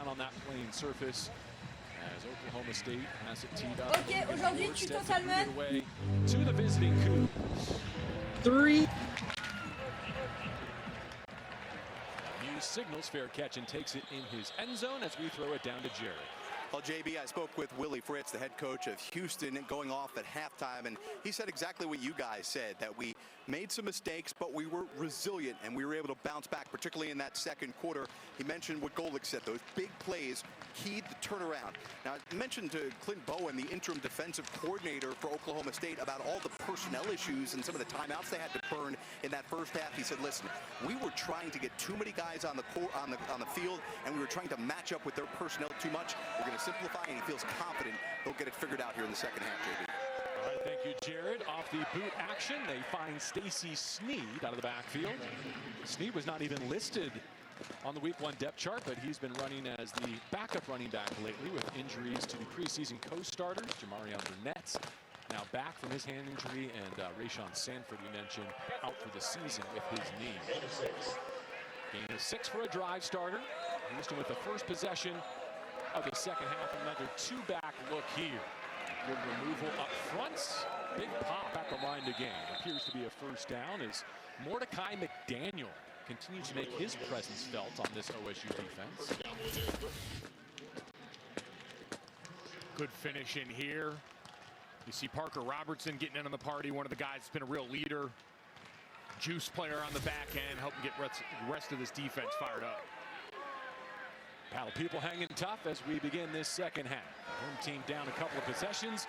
Wigman searching for more. Oh, what a throw! To the 35-yard line of OSU. Amari Thomas over the top. Similar play that they got to Amari Thomas in the first half, just throwing that post over the middle and now getting up, trying to land another potential knockout blow here to start the half. Wigman going vertical. Nearly intercepted. Trusting Johnson on the goal line there. Cale Smith with him, step for step. Dangerous one right here. Good job by Johnson getting up, just mistimed this a little bit. Boy, oh boy, Cale Smith almost came down with a game-changing play to start the second half. Minimizing turnovers has been a key for Houston's success. Only 4 giveaways this year. Top 20 in the country in terms of fewest. They protect their possessions, and they run Burnett here. Mentioned his injury. It was an off-field hand injury that cost him 3 games just before the Rice contest. Now he and Houston looking for a 3rd true road win on the top half of their schedule. And with it, they can surpass last year's total in the win column. First drive of the third quarter.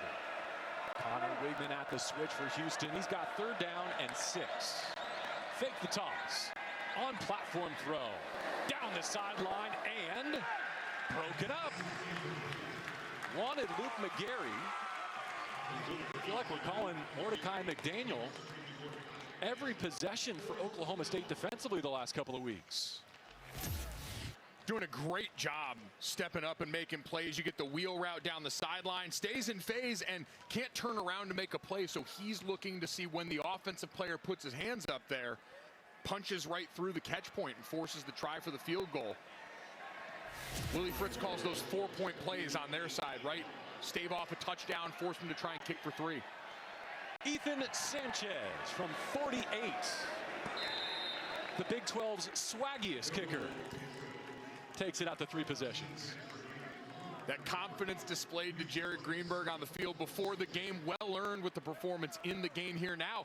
But what a win to start the second half for Oklahoma State. Clint Bowen mentions they simplify it a little bit. Their guys go out here and make the plays. And 3 on the board after the second quarter that they weathered. I think a great start to the second half if you're Doug Meacham trying to get some energy back onto your sideline.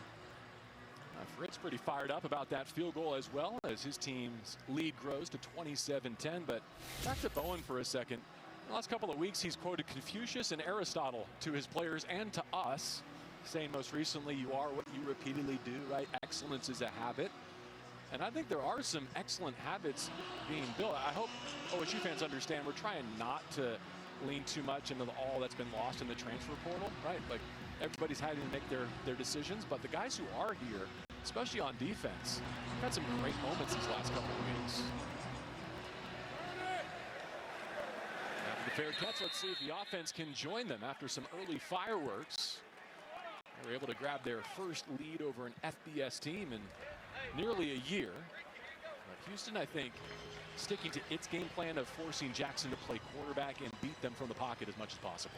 Yes, this Austin Armstrong coordinated defense wants to keep everything in front of them, keep their eyes in the right place, be disciplined in their approach, and it's made for a frustrating start to the day for Sam Jackson. We've seen some issues managing the play clock, some of the machinations behind the line of scrimmage. Let's see if they can simplify on offense as well.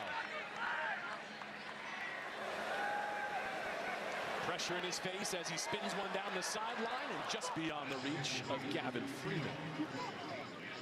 His grandfather Ron played at OSU and father Jason played at OU. Gavin has played for both. Brooke Brown in coverage. So they come out firing right away. The offense has struggled to have any semblance of an identity. There was a couple of reps and drives where they started to get a ground game going, but for the most part, it's been choppy waters. Second down, the full sticks. This time they use their quarterback, and he is returned. Cannot say enough about Carlos Allen Jr. playing at an all-conference level for Houston. Again, if you missed it in the first half, the team's leading tackler at nose guard, and you see why there. Fights off the first blocker, gets latched up with a second and throws him off. He's got great hands and almost slides around the line of scrimmage, JB, when you look at his style of play. Remarkable, smooth movement from the 295-pounder. Blitz is on. Desperation toss from Jackson. Tackled right where Royal Capel made that grab. Brooke Brown is everywhere in this Houston secondary, which is grading out really well for the first half of the season. Five-man pressure. Know you're going to be getting the ball out of the quarterback's hands quick with a free runner, and that allows Brooke Brown to get downhill and make an aggressive play, knowing that timing. That's the back end and the pass rush tied together. This is a bomb of a punt. It lands inside the 10, checks up like a Golic sandwich, and is carried into the end zone. Absolutely brutal swing for Oklahoma State that looked like they had a chance to down that inside the 1. West Hall has been a bright spot, but denied one here as we open up the second half in Stillwater.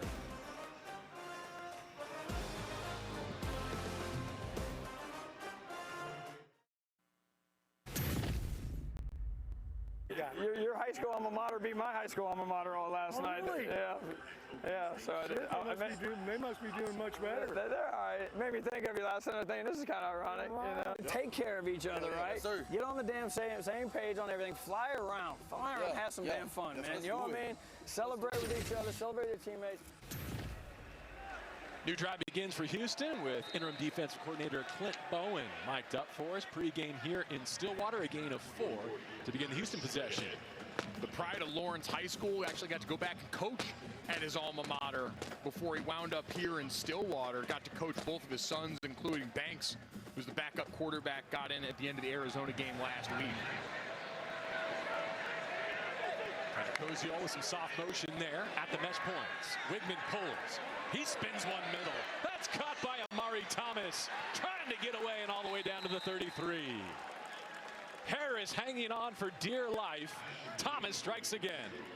It's good for 43.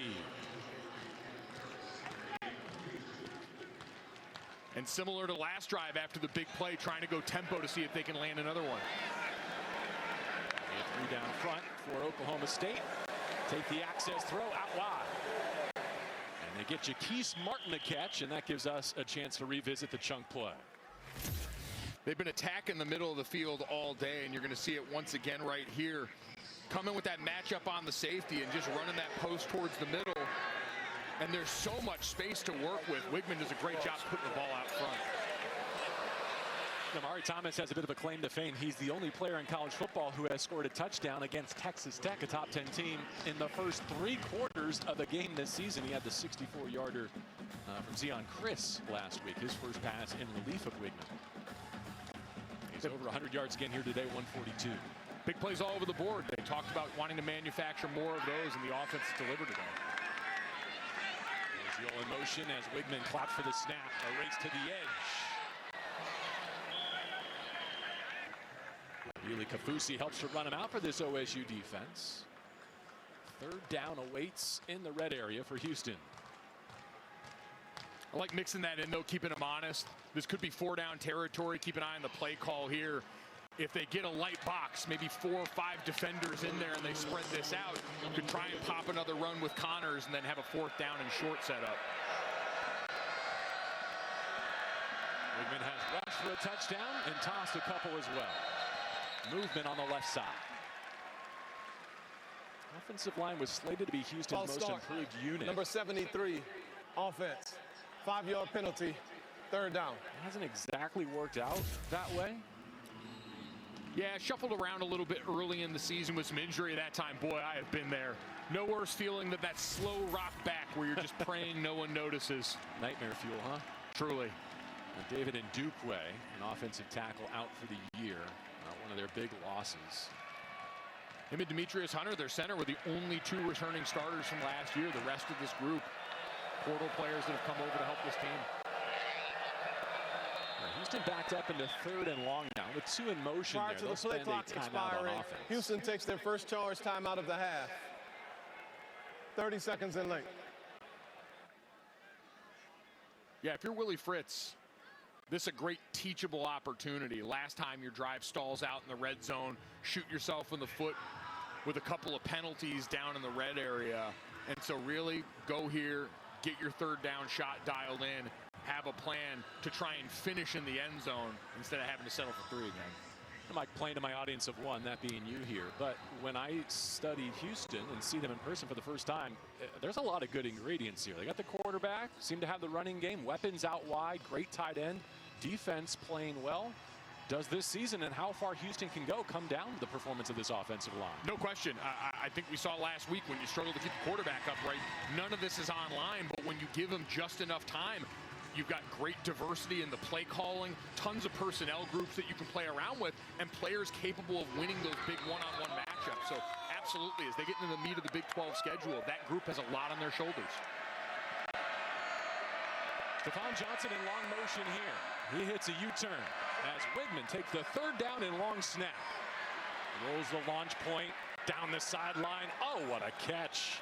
Tanner Koziol gives them the right to go for it on 4th down if they choose. And they should. Again, you're trying to set the standard not only for this game, but for the rest of this season. And your 6'7", 250-pound security blanket. I mean, you want to talk about catch radius? I mean, that's diameter and hypotenuse and whatever other geometry I can remember from the dusty recesses of my mind. You remember a lot more of that than I do.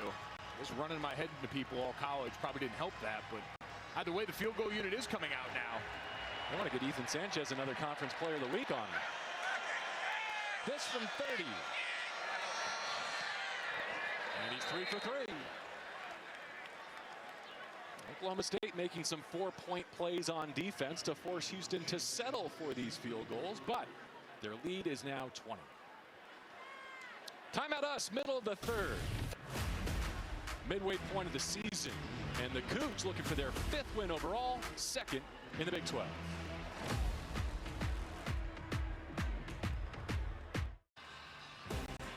Big 12 football on TNT Sports is presented by Allstate. You're in good hands. Sun's out in Stillwater, 85 degrees and building. Pokes down on the board, but flexing in the stands. A lot of SPF getting good work up in section 230 run right now. The boys are making noise on the heels of 2 straight red zone stands from their Oklahoma State defense. Hold Houston to a couple of field goals. Let's pop the tarps off, fellas, and get it rowdy. This was organic. This started with a cutaway shot on the video board in-house, and it just slowly built over the course of our commercial break. They're waiting for Jared to join them with his next report. I just want to let you know, I consulted with my wife because I was going to do it. She told me there would be paperwork when I got home if I went up there and did it. But this is organic. You mentioned it. It started with 4 guys. Now there's like a couple hundred, and the whole sideline at Oklahoma State noticed it, and they're all laughing about it too.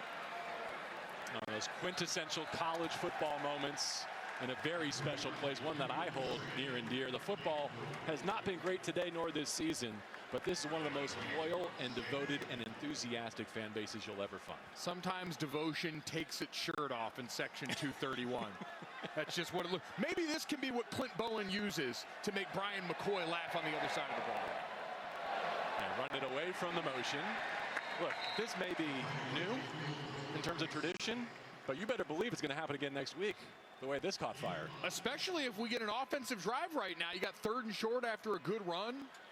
If they convert here, I expect that section to keep growing in number.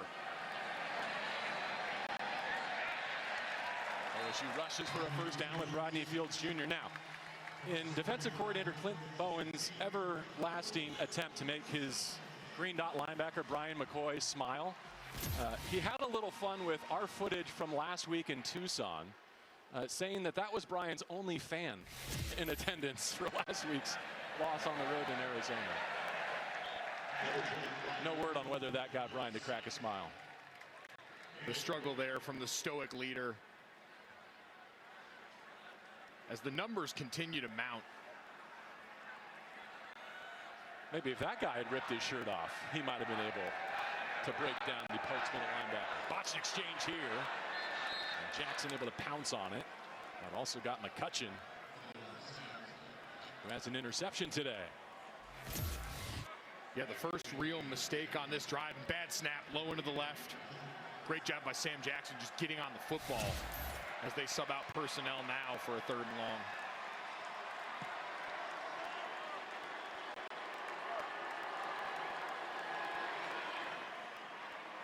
And Jackson's passing numbers today, only 7 of 16 for 84 yards and a pick. Bobbles, back to pass, look out, ball down, a strip sack on 3rd and long. Jalen Garner screaming off the edge. About the offense, it's 3rd down. The Big 12 leaders in forced fumbles get another. Correction, it's 4th down. You're going to see right here, 5 up. They end up bringing the corner from this side and dropping out. But what it does is create a one-on-one rush on the backside of that for Jalen Garner. And a great job, too, clawing down at the arm of the quarterback, holding the football, trying to create a game-changing play. West Paul's punt is in the air. Let's see if Muse gets a chance. Back inside his 25. Slicing up to the 30 in good starting field position for Wigman and Houston's next drive. We might need to put a call in to Mrs. Greenberg, see if we can get a permission slip signed. We still have a quarter and a half to go. There's no reason Jared can't have some fun.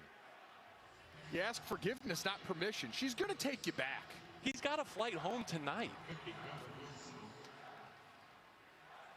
He'll be tucked in safely. I believe in you, Jared. Guys, this is too risky. My whole family is peer pressuring me now, too, by the way. Good. You've got the right people in your corner. They understand the opportunity you have to be great. Take it and don't look back. And my new idol is Scadaboo from the Giants, trying to be like him, right? It is Cam Scadaboo's America. Personal foul, unnecessary roughness on the kicking team, number 74. It's a 15-yard penalty, and it'll be added to the end of the return. First down, Houston. Timeout on the field. And I got Grant Segrin, a right tackle, with that personal foul.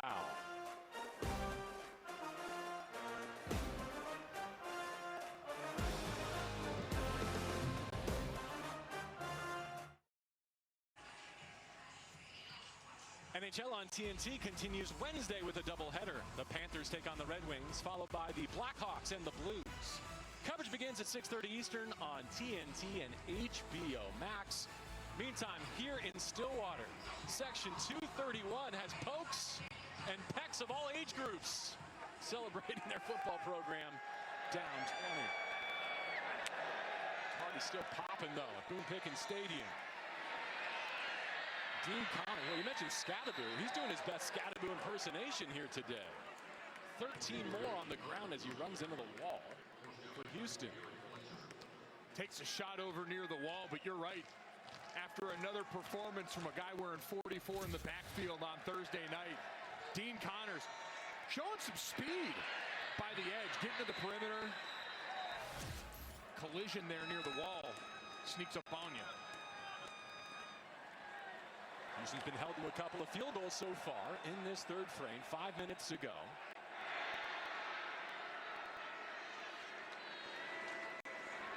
Connors again. One cut run below the 40 to the 37-yard line. I think Section 231 is going to have an SPF sponsorship by the time we're done today.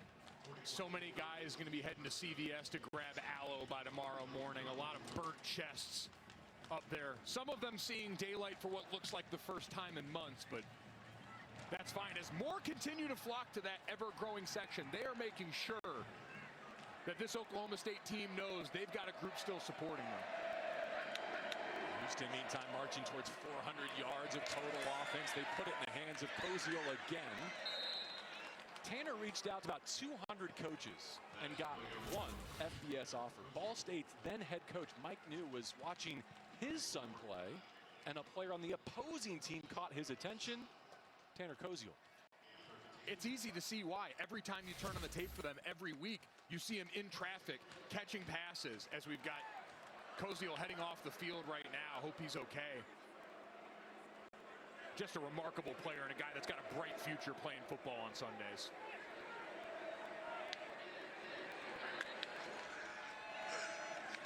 Oh, what a physical run. Pads popping at the 20 as we throw it down to Jared for more on Tanner. Well, guys, over the last 2 years, among all pass catchers in the entire country, Tanner Koziel has led the nation in contested catches. We saw it 3 times already tonight.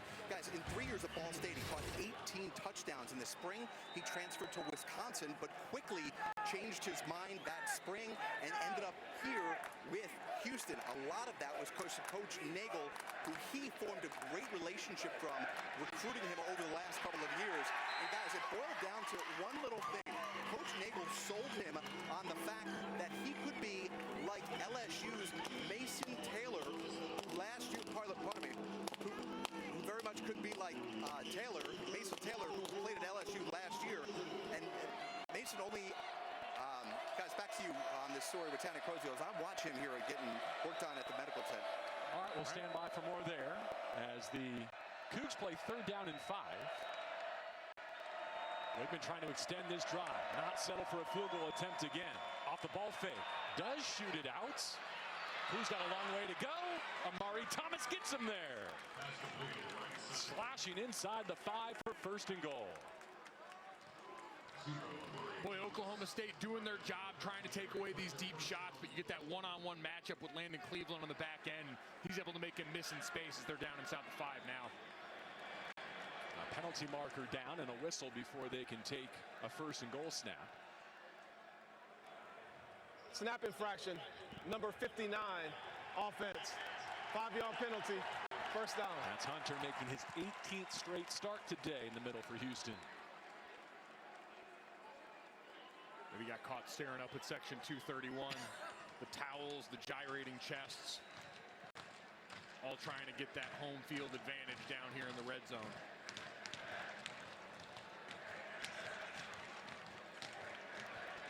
A third quarter that has been controlled by the Cougs, but only 6 points to show for it so far as they put Dean Connors in their backfield.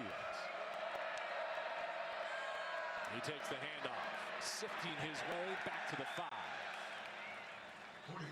Okay, that's the last time I'm throwing it down to Jared. I'm only throwing it across Boone Pickens Stadium from now on, whether he's there or not. Completely agree. He's muted. It was a great report. Great background on Tanner Koziol, who's a phenomenal player. Mentioned the comparison to Mason Taylor. We talked with Slade Nagel about that. Both guys, adept pass catchers, smooth movers. But you're right. Jared's in timeout until he decides to take his shirt off like a grown-up. Connor Wigman gives again. Nothing doing on that right side. Aiden Kelly has been a big part of this run-stuffing effort for Clint Bowen in Oklahoma State. Back-to-back plays, seeing increased playing time. He's a guy they said he's their juice player on defense. Gets everyone else excited, always has a smile on his face. And now you pair that with making plays down here when you're getting challenged up front physically. Third down and goal. Final minute of the third. Connor Wigman working on his 4th career 300-yard passing game. Will get another chance on the doorstep. Harvey Broussard drawing the penalty. A matchup of 3s with Cam Smith. Pass interference, number 3, defense. The foul occurred in the end zone. The ball will be placed at the 2-yard line. Automatic first down. Cam, the most experienced Cowboy. 33rd straight start here this afternoon. It's been a long day for him on the outside. You see the hand fighting, looking back for the football, but then ends up wrapped around the waist of Broussard, who gets one of those balls, the quarterback kind of underthrow it a little bit so your player has a chance to come back, make a play, put the defender in a bind. And now let's make sure, the last time on the doorstep with Connor Wigman under center as they get him into the gun, we had a fumbled snap attempt here. They take that out of the equation. And goal.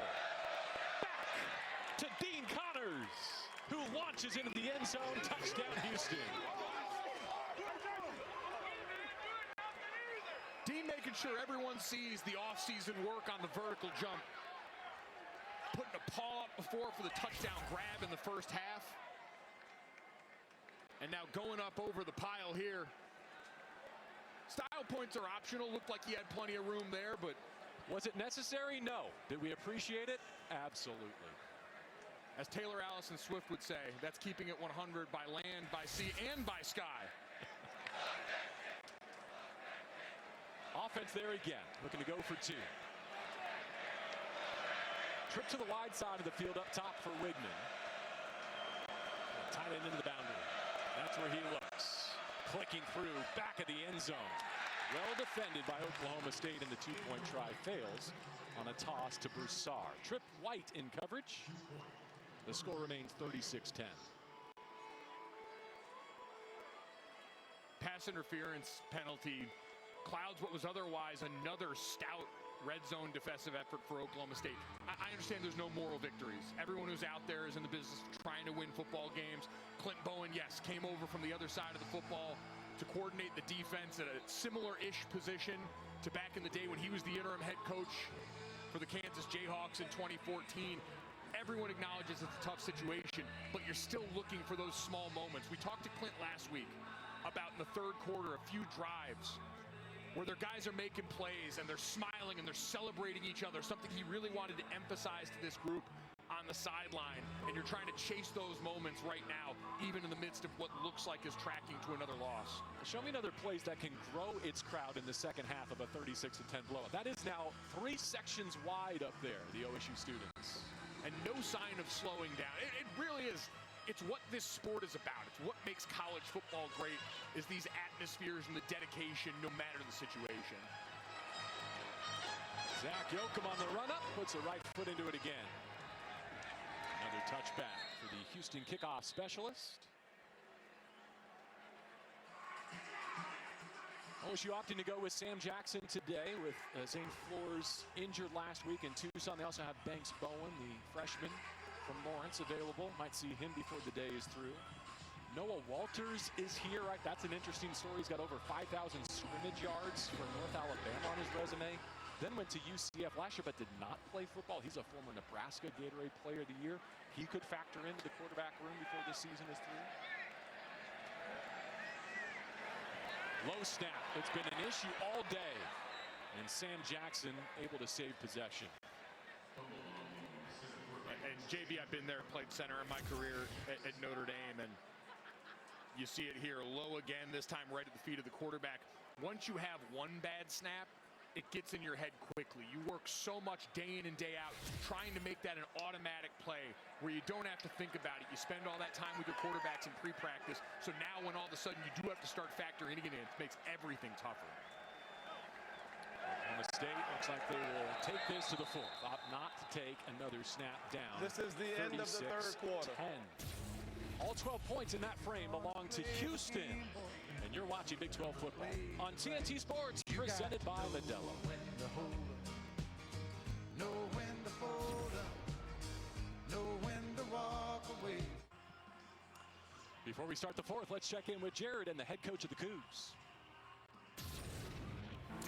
Coach, what's been the key here to score 26 unanswered points? Well, we're doing a great job defensively, getting 3 and outs, and then offensively, we've just done a good job of converting, moving the sticks.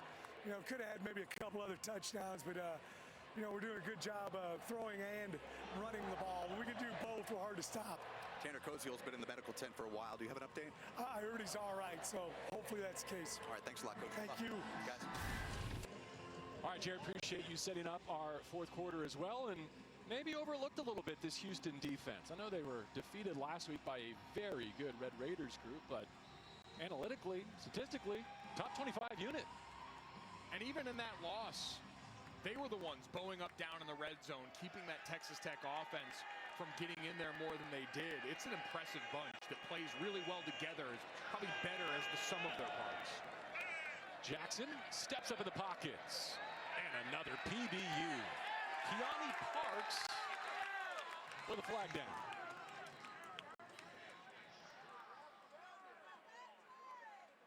Parks, who teamed with Rook Brown when they were at Wyoming together, now in this Houston Pass secondary. interference, number 19, defense. The ball will be placed at the spot of the foul. Automatic first down. See him up at the top of the screen, and this is a guy in 7 passes defensed while he was at Wyoming, so used to getting his hands on the football and just gets that arm hooked around a little too much on the backside.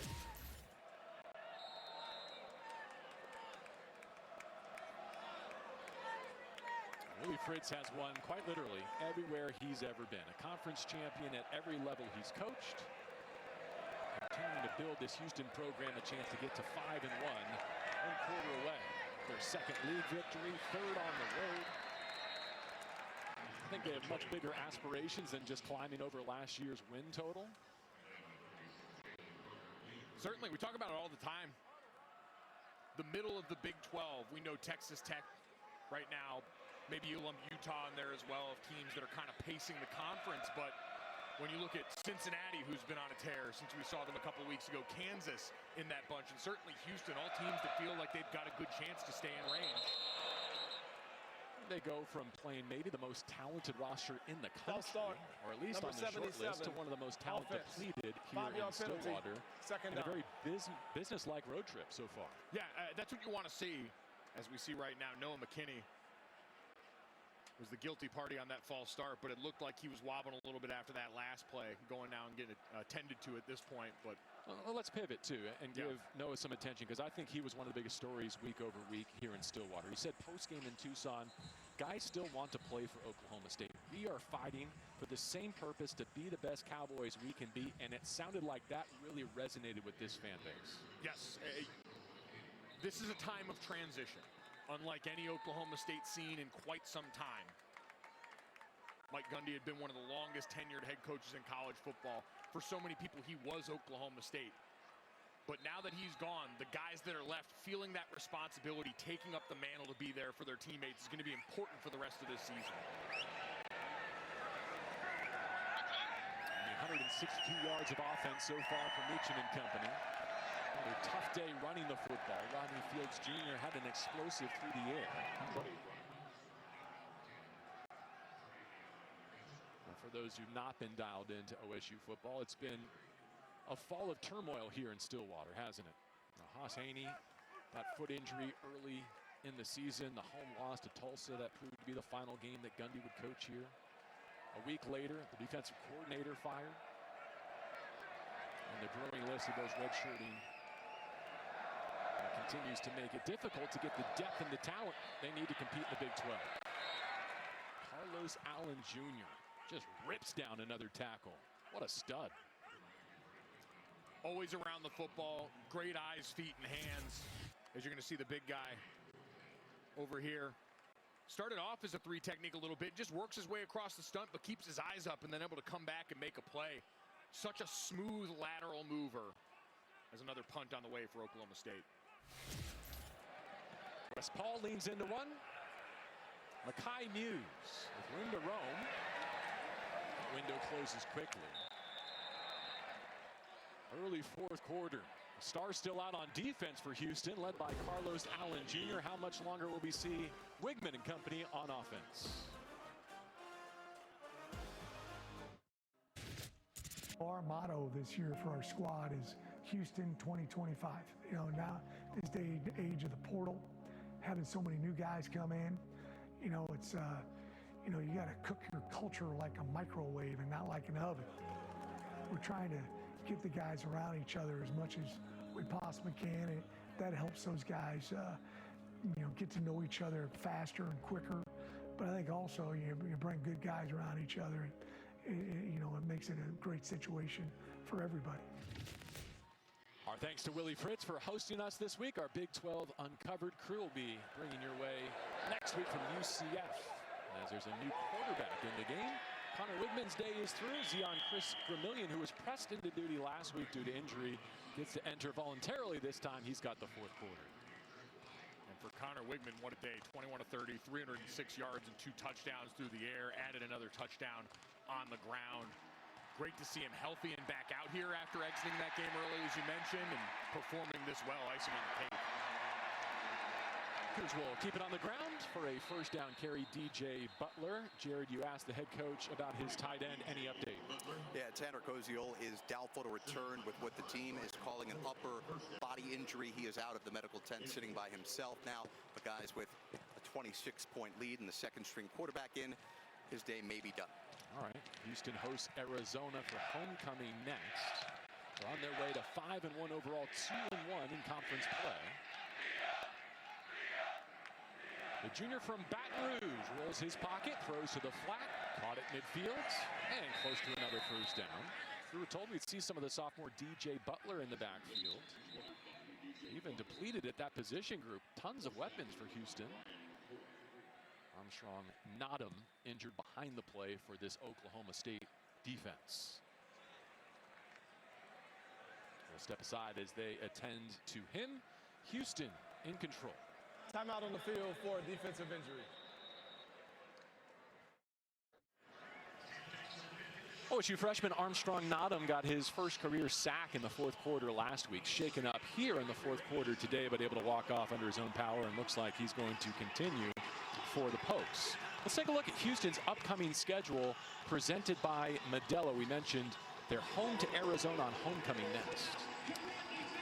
Fascinating matchup. We were just out in Tucson last week. Noah Fafita, but I really think Danny Gonzalez and that defense, the story for them so far this season. Then Arizona State, we'll see where Sam Levitt's status is by then, out for today.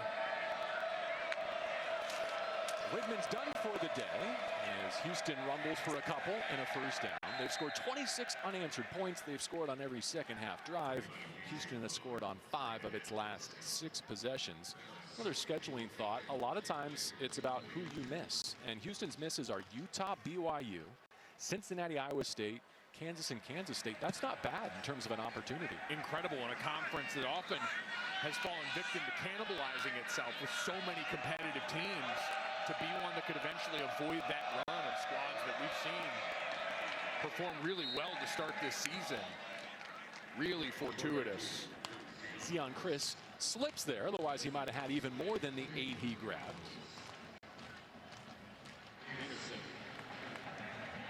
Doing a great job running the offense. Started the last 7 games of last season. 4 touchdowns against 8 interceptions. So not the production you like, but a guy who can come in and operate this at a high level situations like this. Short set, quick throw, tipped up and nearly picked. Don't think it would have counted because flags rained down in the area of pass interference. His shoulders, a junior receiver, was the target.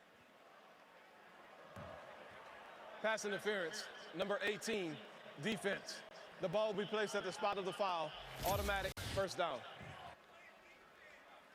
Gets there just a bit too early, trying to play through the back of the defender. I'm going with 23, Kenneth Harris there with the foul. A super senior in his 3rd season in Stillwater.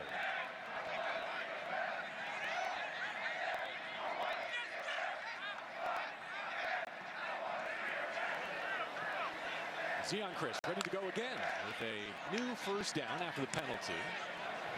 Houston running clock here. DJ Butler has backed up Dean Connors today. We've seen some Stacy Sneed as well. Offensive line starting to lean on this OSU front. I was just going to say, JB, it's a great opportunity for them. I know there's still 10 minutes left, but at times this can merge into 4-minute offense where you're out there trying to churn through clock, eat up time on the ground. But if you're one of the guys up front, what an opportunity to go out and show your staff you're capable of carrying the load. It's not just these great skill players we've seen today, but you can go and finish off the game on your terms. Around the left side and back in the red zone officially now. I mentioned that because Houston 5 for 5 so far today. Area of improvement for them within the season and year over year.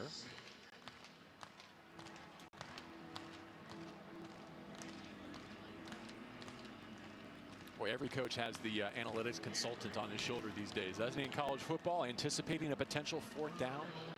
Certainly. Willie Fritz had that book alongside him for a long time in college football, going back to his days at Tulane. You've seen that become pretty ubiquitous across the sport. They blitz a 3rd down and 4, and the pass is complete. Mekhi Muse, we've seen him on return. Now slipping out for a first down catch. In the arms of Parker Robertson, the captain, playing on in this OSU secondary. The drive continues for Houston. Muse 4th in the Big 12 in combined kick return yardage. A couple of natties under his belt from his time with the Bulldogs in Georgia. It's another guy. There's a lot of speed on this team. When you look at the skill position, we've seen the ability to go up and make contested catches. It's a really interesting group. Chris Vermillion at the mesh point, keeps it. A stiff arm on the edge, and he's down to the 10. Rawls limits the gain to 5 yards. And there's another injured Cowboy right where that tackle was made.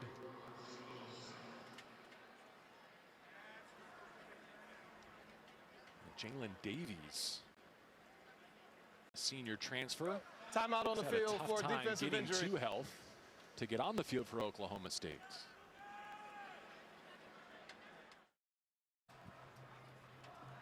Veteran corner Jalen Davies had a nice career at UCLA, joined the Pokes here in Stillwater this season, but has had a really hard time getting on the field. And just when he does, promptly injured here deep in this contest, down big against Houston.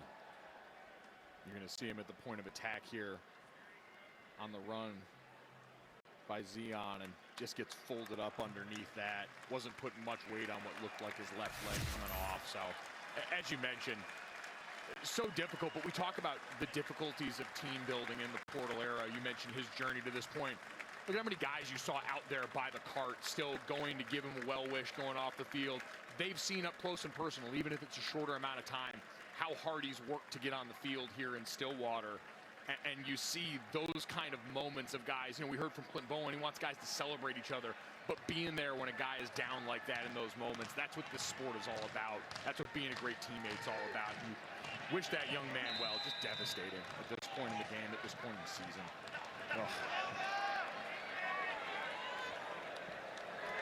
Zion Chris at the control for this Houston offense as he swings it down the line. What a play in space. LaDainian Fields, the freshman from nearby Oklahoma City. Last week, a 55-yard pick six, and now a sure tackle. Great job here in space, just settling his feet, absorbing all of Muse in that spot. And a bunch of guys in that secondary especially made the most of their opportunity last week.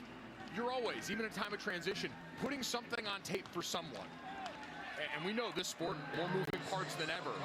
But that's your walking, living, breathing resume, and that's someone taking that opportunity for it seriously. Third down in the red zone. Houston narrowly intercepted.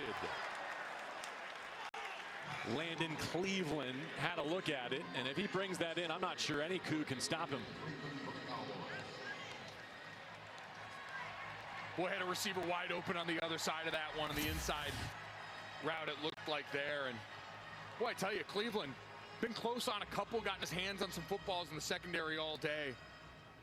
And certainly going to want that one back. That looked like it could have been an easy pick in the end zone. It's again, Oklahoma State, once you've gotten down in the red area, has been a really stingy group. This will be a 29-yard attempt for Ethan Sanchez off the left hash. He stays perfect, and Houston up to 39. A second career 4-field goal game for Sanchez.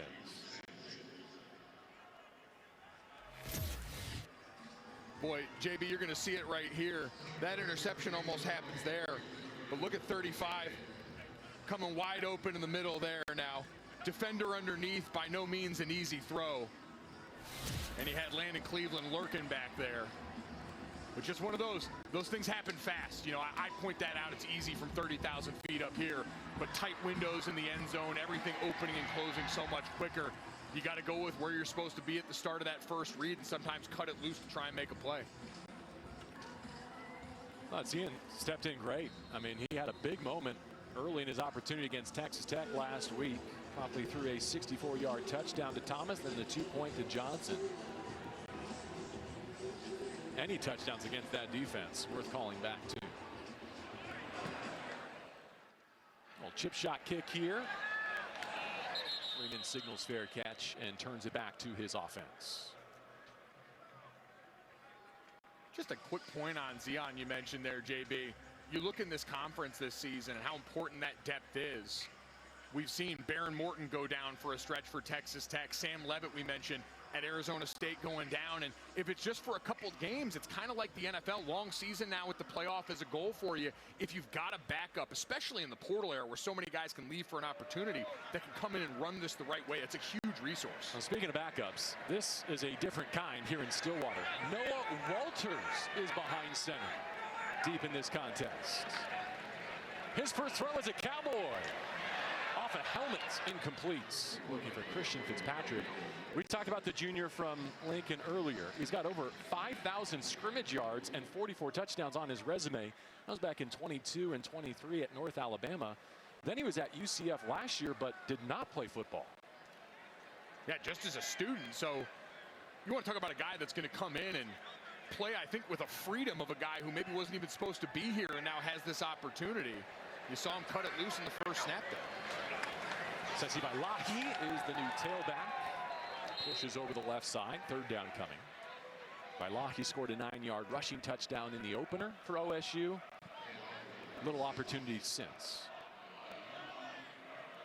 Mentioned the upheaval in this backfield as Doug Meacham looks along. The search continues for offense. You go back to the Baylor game, that first game post Mike Gundy, where they had their best offensive half in a couple of years and just nothing really resembling that since. Blitz coming after him. Poise in the pocket. Incomplete, but a flag. Parks locked up with Fitzpatrick. Pass interference, number 19, defense. 15-yard penalty, automatic, first down. Fitzpatrick, a good guy to target out there, and you see Parks just hands all over him at the point of attack. And boy, Fitzpatrick was one of those guys going into this season. You look at some of the highlight plays that he had made at Marshall by way of Michigan State, by way of Louisville, well-traveled like a lot of these guys, but an explosive athlete on his best day. And little something for the guys in the 230 section to cheer about after that one. And they stretch Vailahi up to midfield. Look, it's the time of the game where you play your deep reserves anyway. But given the state of Oklahoma State, not just searching for answers, but trying to reward good weeks of practice, you know, if you're Walters, if you're Vailahi, these are valuable opportunities. These are chances to be a guy in the game earlier next week. Completely agree. Turn back in on that edge now and close to a first down. Parks, who was flagged for the PI, in on the tackle. Big test next week. Cincinnati's playing really well. It's an impressive program. Another one of the quarterbacks in Brendan Sorsby in this conference, playing at an elite level. So much returning talent at that position across the Big 12. And they're really a team. After that win over Iowa State last week, I was stunned they weren't ranked inside the top 25. You have a feeling after another week they could be firmly in that conversation as another team in the hunt for Dallas. LSU sticking with the running game and finding some success into Houston territory with a gain of 7. Good burst from Vailahi there. Offensive line getting a chance to impact the game. Good outside zone rep here. Pressing that front edge. Cutting it back. They've gone with 6 offensive linemen this whole drive. Gage Stanlin coming in as the extra offensive lineman on the right side there. Corey Platt Jr. makes the tackle. He returns after missing 2024 following his second Achilles tear. One of the inspirational stories across college football, but especially in the Houston program. Yeah, Austin Armstrong, their defensive coordinator, was quick to single him out as a guy that just shows his teammates so much about what's capable. We talked about everyone. You get to see day in and day out the work guys put into this, and he's paying it off today. Well, running room through the left side. Shortens up third down with a rush for 4. Today to begin with Oklahoma State grabbing an early touchdown lead. They've not seen the end zone since. Scored on that trick play, one of a few. Credit this Houston defense again, so well connected. They don't throw a ton at you. Sometimes on third downs you'll see some of the blitz looks, but in general it's going to be 3 down guys and keeping everything in front of you the way they did on that play there. Vailahi able to shake off the first hit of the Cougs rally eventually. And Chance Bryant's able to play with McCutcheon, who's had a big day, including the interception. He's been incredible. Started the first 4 games of the season with the first 4 starts of his career. Had that pass deflection that led to a pick-6 against Rice earlier this season. And he's shown up all over the board in a variety of ways. Really versatile player in that jack role on this defense. Noah Walters, first drive, reaches 4th down, and he hits the crosser to extend it. Gavin Freeman loose. He shakes a tackle and scores.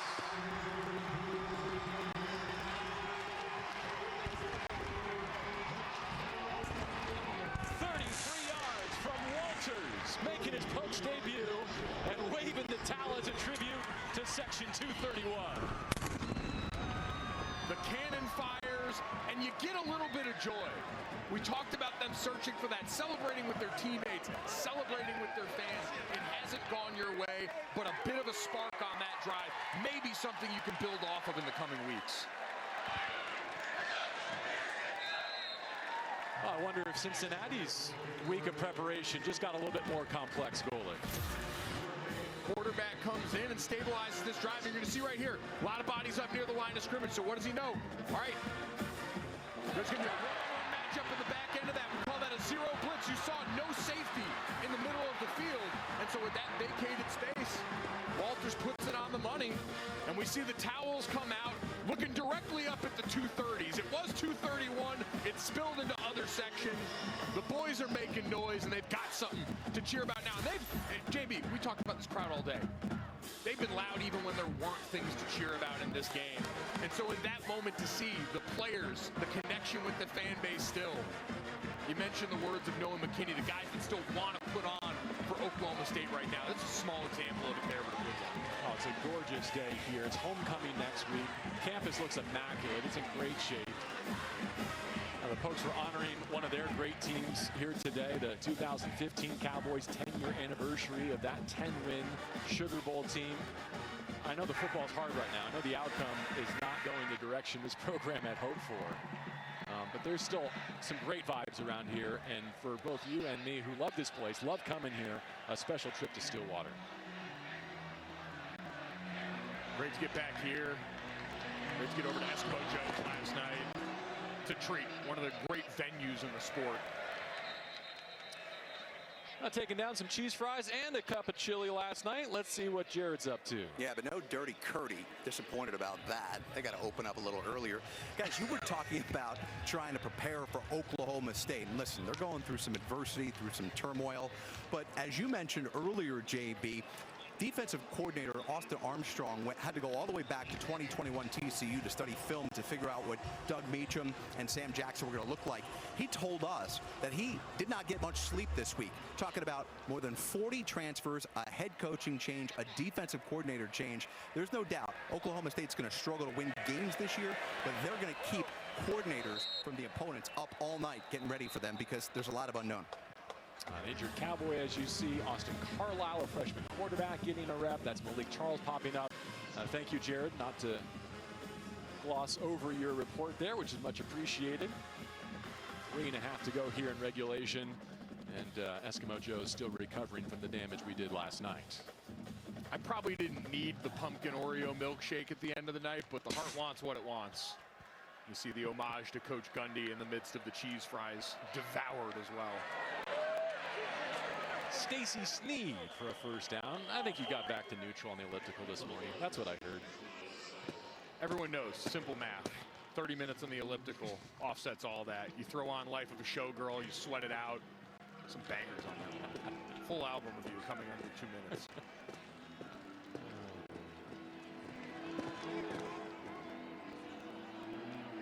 As you see, they did not quite get the line to gain. Oklahoma State making him snap it again on third down. Sifting his way, rummaging for a first. Ball comes out late. Whistles will kill it. I don't know. Did the initial mark from the bottom of the field by the linesman give him the first down? The ruling on the field is that the runner's forward progress will stop prior to the ball coming loose. All right, so Stacy Sneed dodges one as It's my first partner, down Mike for Golick Houston. Jr. is Time out on dodging the field insects for an of all injured player. kinds here in the booth. You okay, partner? Doing all right here, trying to see, all right, the knee does go down there before the ball comes out. Good added rip by Aiden Kelly on the play.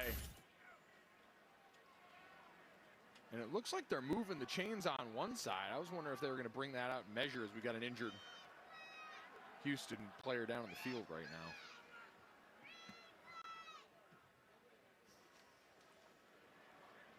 Checking Sneed's right leg.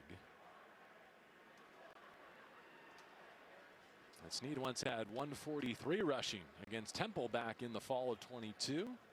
No UH player has run for more than that ever since. And a big day through the air. Wigman was in the game. He spread the ball around nicely to Thomas and Koziol and Johnson. Always tough when you get that many guys wrapped up around the lower body like that. It just gets bent over the top. Good to see him walking off under his own power. Good day in the backfield as well. Always when you get a chance to try and salt the games on the ground like this, but up over 140 yards. We know what Dean Connors did on the ground and catching passes earlier in the game. And as they get healthier, it was interesting. You'd see more two-back sets today than you had in a while. Been a lot of two-tight work, so I think they're trying out some things that they'll be able to use as the season goes along. Sneed able to walk off. He did pick up the first down. Now the quarterback takes off again. Another first above the 45. That should take us to the 2-minute timeout and allow Houston to end this game in victory formation. Austin Carlisle gets a look here late in Stillwater with the score. This is the 2-minute timeout. 39-17 Houston. You're watching Big 12 football on TNT Sports, presented by Modelo.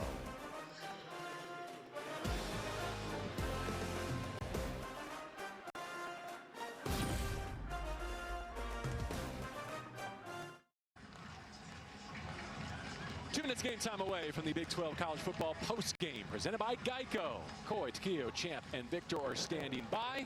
Can't wait to get their thoughts on the performance that 231 and the adjacent sections put on display here in Stillwater. Assuming Oklahoma State is not going to use their timeouts, with just a couple of snaps away. Austin Carlisle's been doing damage with his cleats. He's ahead for 7 more.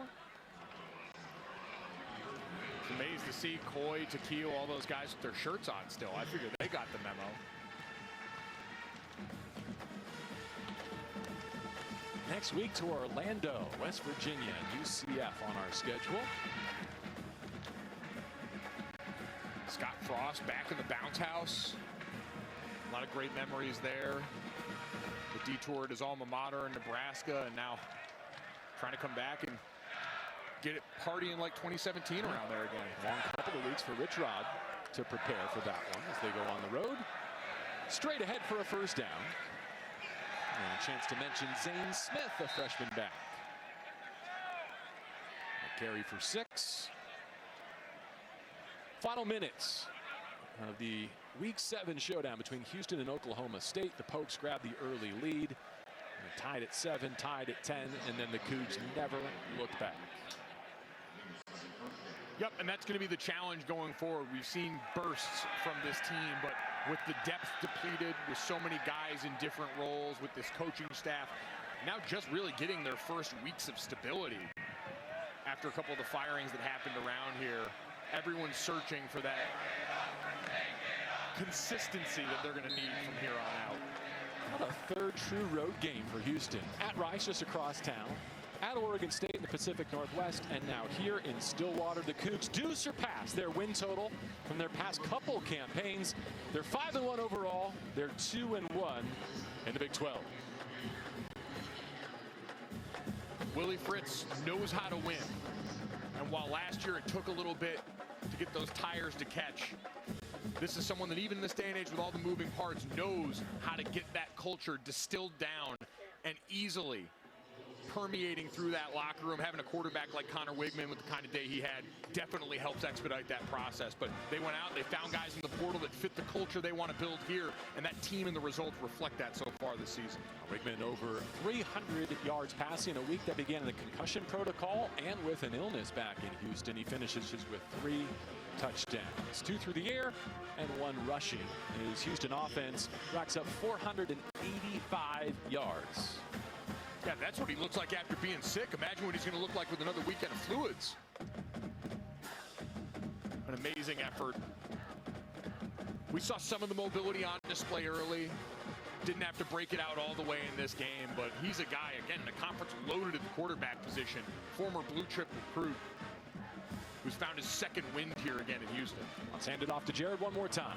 With Coach Willie Fritz, how would you say you responded to your first dose of adversity after losing last week? I thought our guys did a pretty good job. We got an opportunity to play a lot of guys, and you know, I know this is a tough situation for these guys and their team, and I thought they battled like crazy.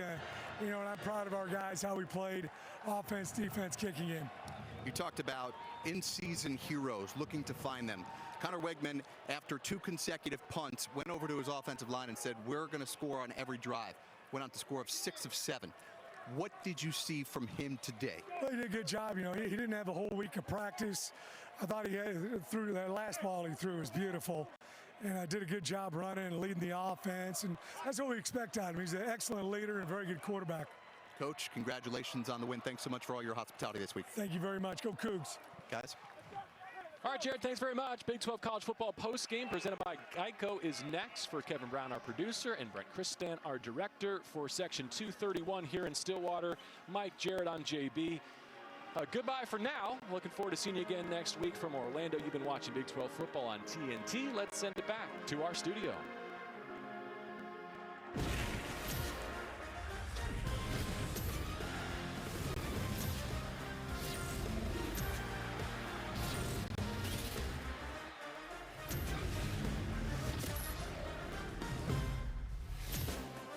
Welcome to Big 12 College Football Post